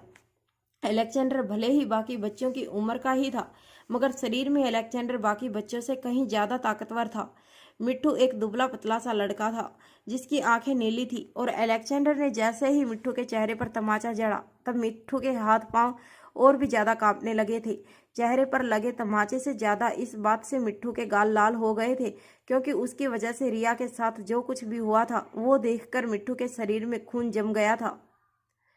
मिट्ठू अच्छी तरह से जानता था कि स्कूल के बाकी बच्चे उसे पसंद नहीं करते थे। वो लोग मिट्ठू को लो क्लास में गिनते थे और वो लोग मिट्ठू को अपने बराबर का नहीं समझते थे। मिट्ठू जो चीज़ें पसंद करता था, जिस तरह के खेल पसंद करता था, उस बात को लेकर भी मिट्ठू को काफ़ी जज किया जाता था। और अब मिट्ठू की वजह से रिया के साथ जो कुछ भी हुआ था उसके बाद पता नहीं बच्चे उसके साथ क्या करने वाले थे। जमीन पर लेटे मिट्ठू का फिर से कॉलर पकड़कर अलेक्जेंडर ने उसे अपनी जगह पर खड़ा किया और जैसे ही अलेक्जेंडर ने मिट्ठू को दोबारा तमाचा मारने के लिए अपना हाथ उठाया, अचानक किसी ने अलेक्जेंडर का हाथ रोक लिया। गुस्से से तिलमिलाए अलेक्जेंडर ने जब पीछे मुड़कर देखा तो रिया ने अलेक्जेंडर का हाथ पकड़ रखा था। अलेक्जेंडर को गुस्से में देखकर मिट्ठू के हाथ पांव कांपने लगे थे और उसकी आंखों से आंसू बहने लगे थे। मिट्ठू का चेहरा बुरी तरह से लाल हो चुका था और रिया खुद भी नहीं जानती थी कि मिट्ठू ने जानबूझकर उसे बॉल से मारा था या गलती से बॉल उसके चेहरे पर लग गई थी। मगर बॉल लगने से कुछ ही देर पहले रिया मिट्ठू की एक हरकत पर जोर से हंसी थी।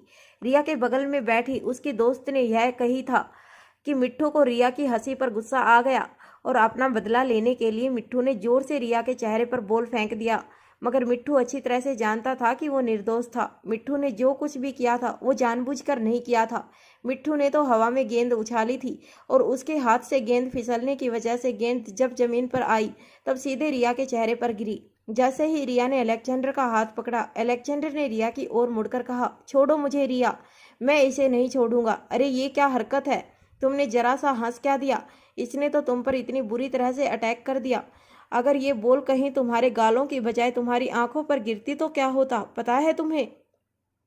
प्लेग्राउंड में हो रहे हल्ले को देखकर स्कूल का पियोन और स्पोर्ट्स टीचर दौड़कर रिया के आसपास जमा हुए बच्चों के पास आए। बच्चों की भीड़ में से रास्ता बनाते हुए स्पोर्ट्स टीचर रिया के पास आए और कहने लगे, क्या हुआ माई चाइल्ड। जैसे ही स्पोर्ट्स टीचर ने रिया के चेहरे पर लगा घाव देखा, स्पोर्ट्स टीचर हैरान रह गया। रिया की हालत देखकर स्पोर्ट्स टीचर के हाथ कांपने लगे। वो जानता था रिया कौन थी और रोहित मारवा का क्या रुतबा था स्कूल मैनेजमेंट पर। वैसे रोहित मारवा के साथ साथ बाकी वीवीआईपी माँ बाप के बच्चे भी स्कूल में पढ़ा करते थे, मगर रोहित मारवा के बच्चों की बात अलग थी। स्कूल में सारे के सारे टीचर्स को खास इंस्ट्रक्शन मिली थी कि टीचर्स को खास करके रोहित मारवा के तीनों बच्चों का ख्याल रखना था और उनकी सेफ्टी और सिक्योरिटी टीचर्स की जिम्मेदारी थी। वो स्पोर्ट्स टीचर ने कांपती हुई आवाज़ में रिया से कहा, किसने किया ये। दरअसल रिया को खामोशी देखकर रिया के बगल में खड़ी उसकी फ्रेंड ने मिट्ठू की ओर इशारा करते हुए कहा, सर इसने जानबूझकर रिया को जोर से बॉल से मारा। स्पोर्ट्स टीचर अच्छी तरह से जानता था कि मिट्ठू स्कूल में नए अपॉइंट किए हुए मैथ्स टीचर का बेटा था। हालांकि मिट्ठू वीवीआईपी खानदान में से नहीं था, फिर भी टीचर कोटा में उसे एडमिशन मिली थी। स्कूल में ये खास रूल इसलिए बनाए गए थे ताकि स्कूल में काम कर रहे टीचर अपने बच्चों की पढ़ाई लिखाई और देखभाल के बारे में बिना फिक्र किए स्कूल में बच्चों को पढ़ाने में पूरी तरह अपना मन लगा सकें। मिट्ठू के पापा को स्कूल में क्वार्टर्स भी दिया गया था जहां मिट्ठू अपने पापा के साथ रहता था। हालांकि अलेक्जेंडर ने भी मिट्ठू के चेहरे पर भी जोर से तमाचा जड़ दिया था जिसकी वजह से मिट्ठू का चेहरा लाल पड़ चुका था, मगर स्पोर्ट्स टीचर को मिट्ठू की हालत पर कोई अफसोस नहीं था। स्पोर्ट्स टीचर ने मिट्ठू का एक हाथ पकड़ लिया और कहा, चलो अभी की अभी प्रिंसिपल के पास चलो, मुझे तुम्हारी कंप्लेंट करनी होगी। ये बात सुनकर मिट्ठू इतना घबरा गया था कि मिट्ठू आंखों ही आंखों से रिया की ओर देखकर उसे कहीं ना कहीं भीख मांगने लगा कि बस रिया किसी तरह मिट्ठू को इस मुसीबत से बचा ले। रिया को भी समझ नहीं आ रहा था कि उसे क्या करना चाहिए। इससे पहले कि रिया स्पोर्ट्स टीचर को रोकने की कोशिश करती, आर्यन ने रिया का चेहरा अपनी तरफ घुमाया और बर्फ का एक टुकड़ा रिया के घाव पर रख दिया। स्कूल का पियोन तेजी से बर्फ का एक टुकड़ा लेकर आया था और उस पियोन से वो बर्फ का टुकड़ा लेकर आर्यन ने बड़े ही ध्यान से रिया के घाव पर रख दिया। रिया अपने गालों के ऊपर काफी दर्द महसूस कर रही थी। बर्फ का टुकड़ा रखते ही रिया के मुंह से एक छोटी सी चीख निकल गई, मगर रिया का भाई आर्यन ये अच्छी तरह से जानता था कि ताज़ा जख्म पर अगर बर्फ का टुकड़ा लगाया जाए तो सूजन होने से पहले ही उसे दबाया जा सकता था। वहाँ प्रिंसिपल के ऑफिस में जब मिट्ठू को ले जाया गया तो मिट्ठू की आंखों से लगातार आंसू बह रहे थे।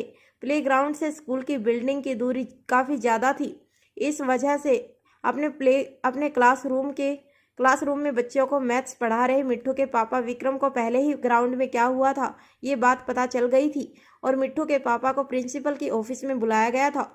मिट्ठू के पापा और मिट्ठू दोनों लगभग एक ही वक्त प्रिंसिपल के ऑफिस के अंदर दाखिल हुए। मिट्ठू को रोता हुआ देखकर प्रिंसिपल ने मिट्ठू को पूरी तरह से इग्नोर करते हुए मिट्ठू के पापा विक्रम की ओर देखा और कहा, मिस्टर विक्रम, मैंने आपसे पहले ही कहा था कि हम आपके बच्चे को स्कूल में एडमिशन दे रहे हैं ताकि आप जी लगाकर इस स्कूल में बाकी बच्चों को पढ़ा सकें। हम चाहते हैं कि यहाँ पर जो भी टीचर बच्चों को पढ़ाते हैं वो बिल्कुल फ्री माइंड से बच्चों को पढ़ाने में अपना ध्यान लगा सकें ताकि उन्हें अपने परिवार की टेंशन ना रहे। वरना आप अच्छी तरह से जानते हैं कि स्कूल में वीवीआईपी के बच्चों के अलावा किसी को एडमिशन नहीं मिलता। आपके बेटे को एडमिशन मिला था मगर बावजूद इसके आए दिन बच्चे मिट्ठू की हरकतों के बारे में कंप्लेंट करते रहते हैं। मैंने आपको पहले ही वार्न किया था मिस्टर विक्रम, ये कोई मामूली स्कूल नहीं है, ये कोई पब्लिक स्कूल नहीं है यहाँ पर हर माँ बाप के बच्चे पढ़ाई करते हैं। This is VVIP school. यहाँ पर बहुत ऊंचे ऊंचे खानदान के बच्चे पढ़ाई करने आते हैं जिनके मैनर्स, जिनके डिसिप्लिन, जिनके बोलने चालने का तरीका, जिनका टेस्ट काफ़ी हाई क्लास होता है। सिंपल प्लेन शर्ट और ब्लैक ट्राउजर्स में खड़े मैथ्स के टीचर विक्रम का सर झुक गया था। विक्रम देखने में काफ़ी सिंपल थे। आंखों पर काली फ्रेम के चश्मे। विक्रम की उम्र तकरीबन 30-32 साल की थी मगर विक्रम के दाढ़ी और बालों में कुछ कुछ सफ़ेदी आने लगी थी। चेहरे से विक्रम का स्वभाव काफ़ी शांत नज़र आ रहा था और ऐसा लग रहा था कि विक्रम कहीं ना कहीं गहरे टेंस में थे। अब उनके बेटे मिट्ठू के बारे में ऐसी कंप्लेंट सुनकर विक्रम का चेहरा और भी ज़्यादा टेंस्ड नज़र आने लगा था। प्रिंसिपल ने अपने दोनों हाथ अपनी ड्रेस में रखते हुए विक्रम से कहा, अब आप ही बताइए विक्रम, हमें क्या करना चाहिए? आज तो आपके बेटे ने हद ही कर दी। मिस्टर रोहित मारवा की बेटी को इसने जान से मारने की कोशिश की है। प्रिंसिपल की ये बात सुनकर विक्रम हैरान होकर बस प्रिंसिपल को देखता रहा। दो बच्चे अगर आपस में लड़ाई भी करते हैं तो भी अटेम्प्ट टू मर्डर का चार्ज नहीं लगाया जा सकता। प्रिंसिपल ज़रूरत से कुछ ज़्यादा ही रिएक्ट कर रहे थे मगर विक्रम अच्छी तरह से जानता था कि इस वक्त वो प्रिंसिपल के साथ कोई आर्गुमेंट नहीं कर सकता था। तभी कॉलेज का एक पियोन आर्यन, रिया और अलेक्जेंडर को लेकर प्रिंसिपल के ऑफिस में आया।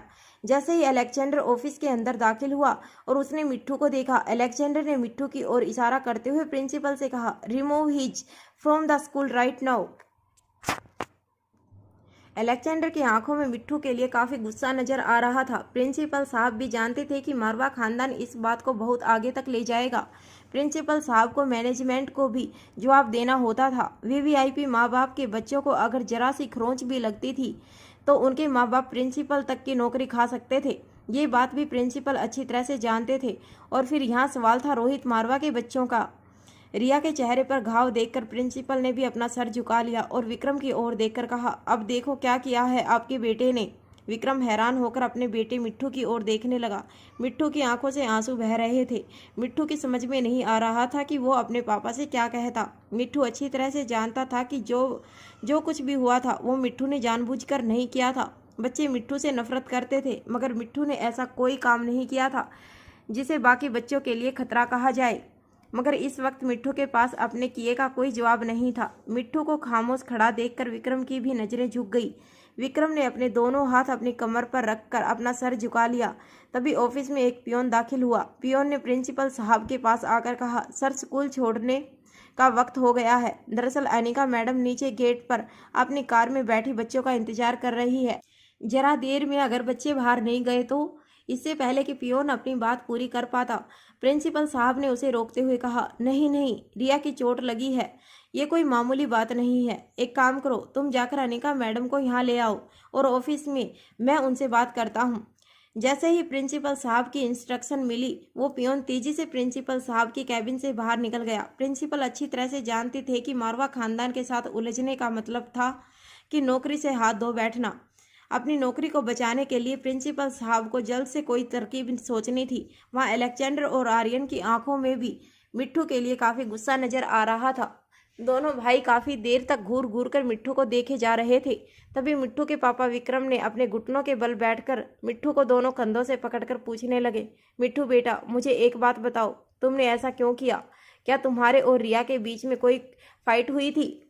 अपने पापा की बात सुनकर मिट्ठू ने बस ना में अपना सर हिला दिया। वहीं खड़े स्पोर्ट्स टीचर ने विक्रम की बात सुनने के बाद कहा, अरे विक्रम जी, आप तो ऐसे बात कर रहे हैं जैसे आप अपने बेटे को अच्छी तरह से जानते ही नहीं।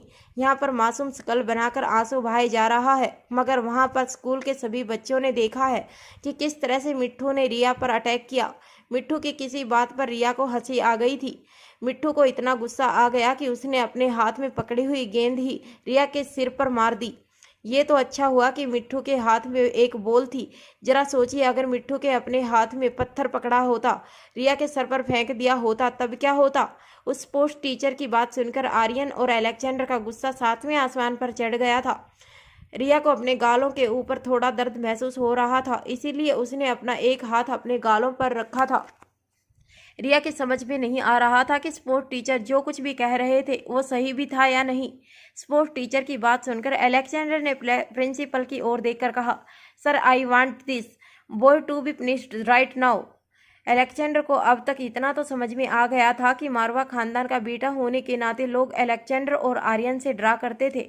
ऐसा नहीं था कि अलेक्जेंडर और आर्यन बड़ों की इज्जत नहीं करते थे, मगर जब बात उनकी बहन की सेफ्टी और सिक्योरिटी की आती थी तब वो किसी की नहीं सुनते थे। अलेक्जेंडर के मुकाबले आर्यन का स्वभाव ज़्यादा शांत था, मगर ऐसा नहीं था कि आर्यन के मन में गुस्सा कम था। बस बोलने का काम अलेक्जेंडर करता था। कुछ ही देर में पियोन अनिका को लेकर कमरे में दाखिल हुआ। अनिका काफ़ी कंफ्यूज नजर आ रही थी। पियोन ने अनिका को ये नहीं बताया था कि आखिर प्रिंसिपल साहब ने अनिका को अपने कैबिन में क्यों बुलाया था। अनिका बच्चों को देखकर और भी ज़्यादा हैरान हो गई। जब अनिका ने देखा कि रिया के चेहरे पर चोट लगी थी तो अनिका तेजी से रिया के पास गई और रिया के सर पर हाथ रखकर पूछने लगी, क्या हुआ, कैसे लगा तुम्हें। रिया के समझ में नहीं आ रहा था कि वो अपनी मम्मा को क्या जवाब देती। जब अनिका ने देखा कि रिया बिल्कुल खामोश थी तो अनिका हैरान होकर अलेक्जेंडर और आर्यन की ओर देखने लगी। अलेक्जेंडर अनिका से कुछ कहने जाता उससे पहले ही प्रिंसिपल ने अपनी जगह से उठकर अनिका से कहा, मैडम देखिए, मैं आपको सारी बात बताता हूँ, सबसे पहले आप प्लीज़ बैठिए। ये कहते हुए प्रिंसिपल ने अपने सामने पड़ी एक रिवॉल्विंग चेयर अनिका के पास रखी और अनिका से कहा, मैडम प्लीज़ बैठिए। हैरान अनिका धीरे धीरे उस चेयर पर बैठी और अनिका ने रिया को अपने पास ले लिया। अनिका हैरानी से रिया के जख्म को देख रही थी। तभी प्रिंसिपल ने अनिका से कहा, देखिए मैडम, आप तो अच्छी तरह से जानती हैं कि आपने और रोहित सर ने आपके तीनों बच्चों का एडमिशन इस स्कूल में सिर्फ इसलिए करवाया था क्योंकि स्कूल की सेफ्टी और सिक्योरिटी बाकी सारे स्कूल से काफ़ी ज़्यादा बेहतर है। मगर मुझे अफसोस है कि आज स्कूल में रिया के साथ ऐसा हादसा हुआ। हैरान अनिका की नज़र सामने खड़े मिट्ठू पर पड़ी। मिट्ठू की आंखों से लगातार आंसू बह रहे थे और उसका चेहरा पूरी तरह से लाल हो चुका था। मिट्ठू के ठीक बगल में अपना सर झुकाए विक्रम खड़ा था। प्रिंसिपल ने रिया और अनिका को पानी का गिलास ऑफर करते हुए कहा, देखिए अनिका मैडम, मैं आपको यकीन दिलाता हूँ कि आज के बाद इस स्कूल में दोबारा कभी ऐसा हादसा नहीं होगा। आपके तीनों बच्चे स्कूल में बिल्कुल सेफ और सिक्योर हैं। आपके बच्चों की सेफ्टी, सिक्योरिटी और उनके उज्जवल भविष्य के लिए हमारी स्कूल मैनेजमेंट हमेशा ही कोशिश करती रहेगी। बस हमें एक मौका दे दीजिए। आज के बाद दोबारा ऐसी कोई गलती नहीं होगी। अनिका की कन्फ्यूजन अभी भी कम नहीं हुआ था। अनिका के चेहरे पर हैरानी देखकर प्रिंसिपल साहब ने अनिका को समझाते हुए कहा, देखिए मैडम, दरअसल बात यह है कि बच्चे प्लेग्राउंड में खेल रहे थे और आप तो अच्छी तरह से जानती हैं कि हमारे स्कूल में सिर्फ ऊंचे खानदान के बच्चे पढ़ाई करते हैं, मगर स्कूल के एक नियम के अनुसार हमने स्कूल के टीचर मिस्टर विक्रम के बेटे मिट्ठू को यहाँ पर एडमिशन दिया था। अब मिट्ठू शायद स्कूल में पढ़ रहे बाकी बच्चों के जैसे संस्कारी नहीं है। बाकी बच्चों के साथ रहने और बोलने की उसमें तमीज़ नहीं है। मिट्ठू और आपके बच्चे एक ही क्लास में पढ़ते हैं और आप तो अच्छी तरह से जानती हैं कि अक्सर ऐसे बच्चे जिन्हें बाकी बच्चों की तरह फैसिलिटीज नहीं मिलती, वो बच्चे अपने मन में उन बच्चों के लिए एक जहर सा बना लेते हैं जिन बच्चों को उनसे ज़्यादा फैसिलिटीज मिलती हैं। बजाय इसके कि मेहनत करके वो पढ़ाई लिखाई करके अपना भविष्य बनाने में अपना ध्यान बनाएं, वो बच्चे अक्सर ऊंचे खानदान के प्रतिभाशाली बच्चों को टारगेट बनाकर उन्हें नुकसान पहुंचाने की कोशिश करते हैं। तो ठीक ऐसा ही कुछ किया है मिट्ठू ने। प्रिंसिपल साहब की बात सुनकर विक्रम हैरान होकर प्रिंसिपल साहब को देखने लगे। विक्रम की समझ में नहीं आ रहा था कि प्रिंसिपल मिट्ठू के बारे में ऐसी बातें क्यों कर रहे थे। बच्चे आखिर बच्चे होते हैं, बच्चों के मन में ऐसी भावना कैसे हो सकती है। हाँ, ये बात सच थी कि स्कूल में पढ़ रहे बाकी बच्चों की तरह मिट्ठू के पापा के पास ना तो उतना पैसा था और ना ही मिट्ठू को देने के लिए उतनी फैसिलिटीज जो शायद रिया, अलेक्जेंडर और आर्यन को मिल सकती थी। मगर इसका मतलब यह नहीं था कि मिट्ठू के अंदर संस्कार नहीं थे। विक्रम भी अच्छी तरह से जानते थे कि आए दिन स्कूल के बाकी बच्चे मिट्ठू के बारे में कंप्लेंट किया करते थे, मगर ज़्यादातर कंप्लेंट सिर्फ इसलिए होती थी क्योंकि वो बच्चे मिट्ठू के साथ मिक्स नहीं होते थे। वो अपने बराबर के नहीं समझते थे और इसीलिए कहीं ना कहीं मिट्ठू ने ही समझदारी दिखाकर बाकी बच्चों से एक तरह से दूरी बना ली थी। मगर इसका मतलब यह नहीं था कि मिट्ठू ऐसा बच्चा था जो ऊंचे खानदान के बच्चों को इस तरह से चोट पहुंचाने के बारे में सोचे। अनिका प्रिंसिपल साहब की बात पर कुछ रिएक्ट कर पाती या कुछ कह पाती उससे पहले प्रिंसिपल साहब ने अपने प्रिंटिंग मशीन से एक प्रिंटेड पेपर निकाला और विक्रम के हाथ में थमाते हुए कहा, mister Vikram, you are fired from your job. आज के बाद आपको स्कूल में नौकरी पर आने की कोई ज़रूरत नहीं है और ना ही आपके बेटे को कल से स्कूल आने की ज़रूरत है। हम आपको नौकरी से बर्खास्त करते हैं और आपके बेटे का एडमिशन भी कैंसिल करते हैं। प्रिंसिपल का ये फैसला सुनकर विक्रम के चेहरे का रंग बदल गया। विक्रम को यकीन नहीं हो रहा था कि एक छोटी सी बात ने इतना बड़ा पहाड़ खड़ा कर दिया था। विक्रम को बड़ी मुश्किल से यह नौकरी मिली थी, मगर शायद मिट्ठू की एक भूल के कारण सब कुछ बर्बाद हो गया था। विक्रम की समझ में नहीं आ रहा था कि वो प्रिंसिपल साहब के इस फैसले के सामने किस तरह से आर्ग्यूमेंट करे, मगर किसी तरह हिम्मत जुटाते हुए विक्रम ने दबी हुई और सहमी हुई आवाज़ में प्रिंसिपल साहब से कहा, सर प्लीज़ ऐसा मत कीजिए। मैं मानता हूँ मिट्ठू से गलती हो गई है, मगर मैं मिट्ठू को अच्छी तरह से जानता हूँ, उसने जानबूझकर कुछ नहीं किया होगा। विक्रम की आवाज़ और उसके चेहरे से वो काफ़ी इनोसेंट लग रहा था। विक्रम को देखकर कहीं ना कहीं ऐसा भी लग रहा था जैसे विक्रम काफ़ी ज़रूरतमंद था। विक्रम की बातों को पूरी तरह से अवॉइड करते हुए प्रिंसिपल साहब ने अनिका की ओर देखा और कहा, मिसेज मारवा, आप बिल्कुल फिक्र मत कीजिए। आज के बाद स्कूल में आपके बच्चों को कोई तकलीफ नहीं होगी। बस मेरी आपसे हाथ जोड़कर एक विनती है, आप इस मामले को आगे मत बढ़ाइएगा। आप तो अच्छी तरह से जानती हैं कि अगर मिस्टर मारवा ने हमारे मैनेजमेंट के ट्रस्टी को एक भी फ़ोन कर दिया और एक कंप्लेंट भी कर दी तो यहाँ पर क्या हो सकता है। मेरी छोड़िए, मिस्टर विक्रम को दोबारा इस पूरे शहर में कोई स्कूल नौकरी नहीं देगा और इस मिट्ठू को भी कोई एडमिशन नहीं देगा। मैं जानता हूँ मिट्ठू ने जो कुछ भी किया वो गलत किया, उसे इससे भी ज़्यादा कड़ी सज़ा मिलनी चाहिए, मगर आखिरकार मिट्ठू भी एक बच्चा है। जाने दीजिए मैडम, अगर आपने कोई एक्शन लिया तो हो सकता है कि मिट्ठू को दोबारा किसी स्कूल में कोई भी एडमिशन ना मिले और फिर आप भी अच्छी तरह से जानती है कि ऐसे बच्चे बड़े होकर समाज के लिए और भी बड़ा खतरा पैदा कर सकते हैं। विक्रम की समझ में नहीं आ रहा था कि प्रिंसिपल साहब मिट्ठू का इतना बड़ा गुनहगार कैसे साबित कर रहे थे। प्रिंसिपल साहब जिस तरह से मिट्ठू के बारे में बात कर रहे थे उससे ऐसा लग रहा था जैसे मिट्ठू बड़ा होकर कोई बहुत खूंखार क्रिमिनल बनने वाला था। वहाँ अनिका की समझ में नहीं आ रहा था कि उसे इन सारी बातों पर क्या रिएक्ट करना चाहिए। अलेक्जेंडर ने अनिका के कंधे पर हाथ रखकर कहा, मम्मा इस बात को यहीं पर रहने दीजिए, पापा तक ये बात नहीं पहुंचनी चाहिए। आप अच्छी तरह से जानती हैं पापा रिया से कितना प्यार करते हैं। रिया के चेहरे पर इतना बड़ा जख्म देखकर पता नहीं वो विक्रम सर के साथ क्या करेंगे। इन्हें जितनी सजा मिली है उतनी बहुत है।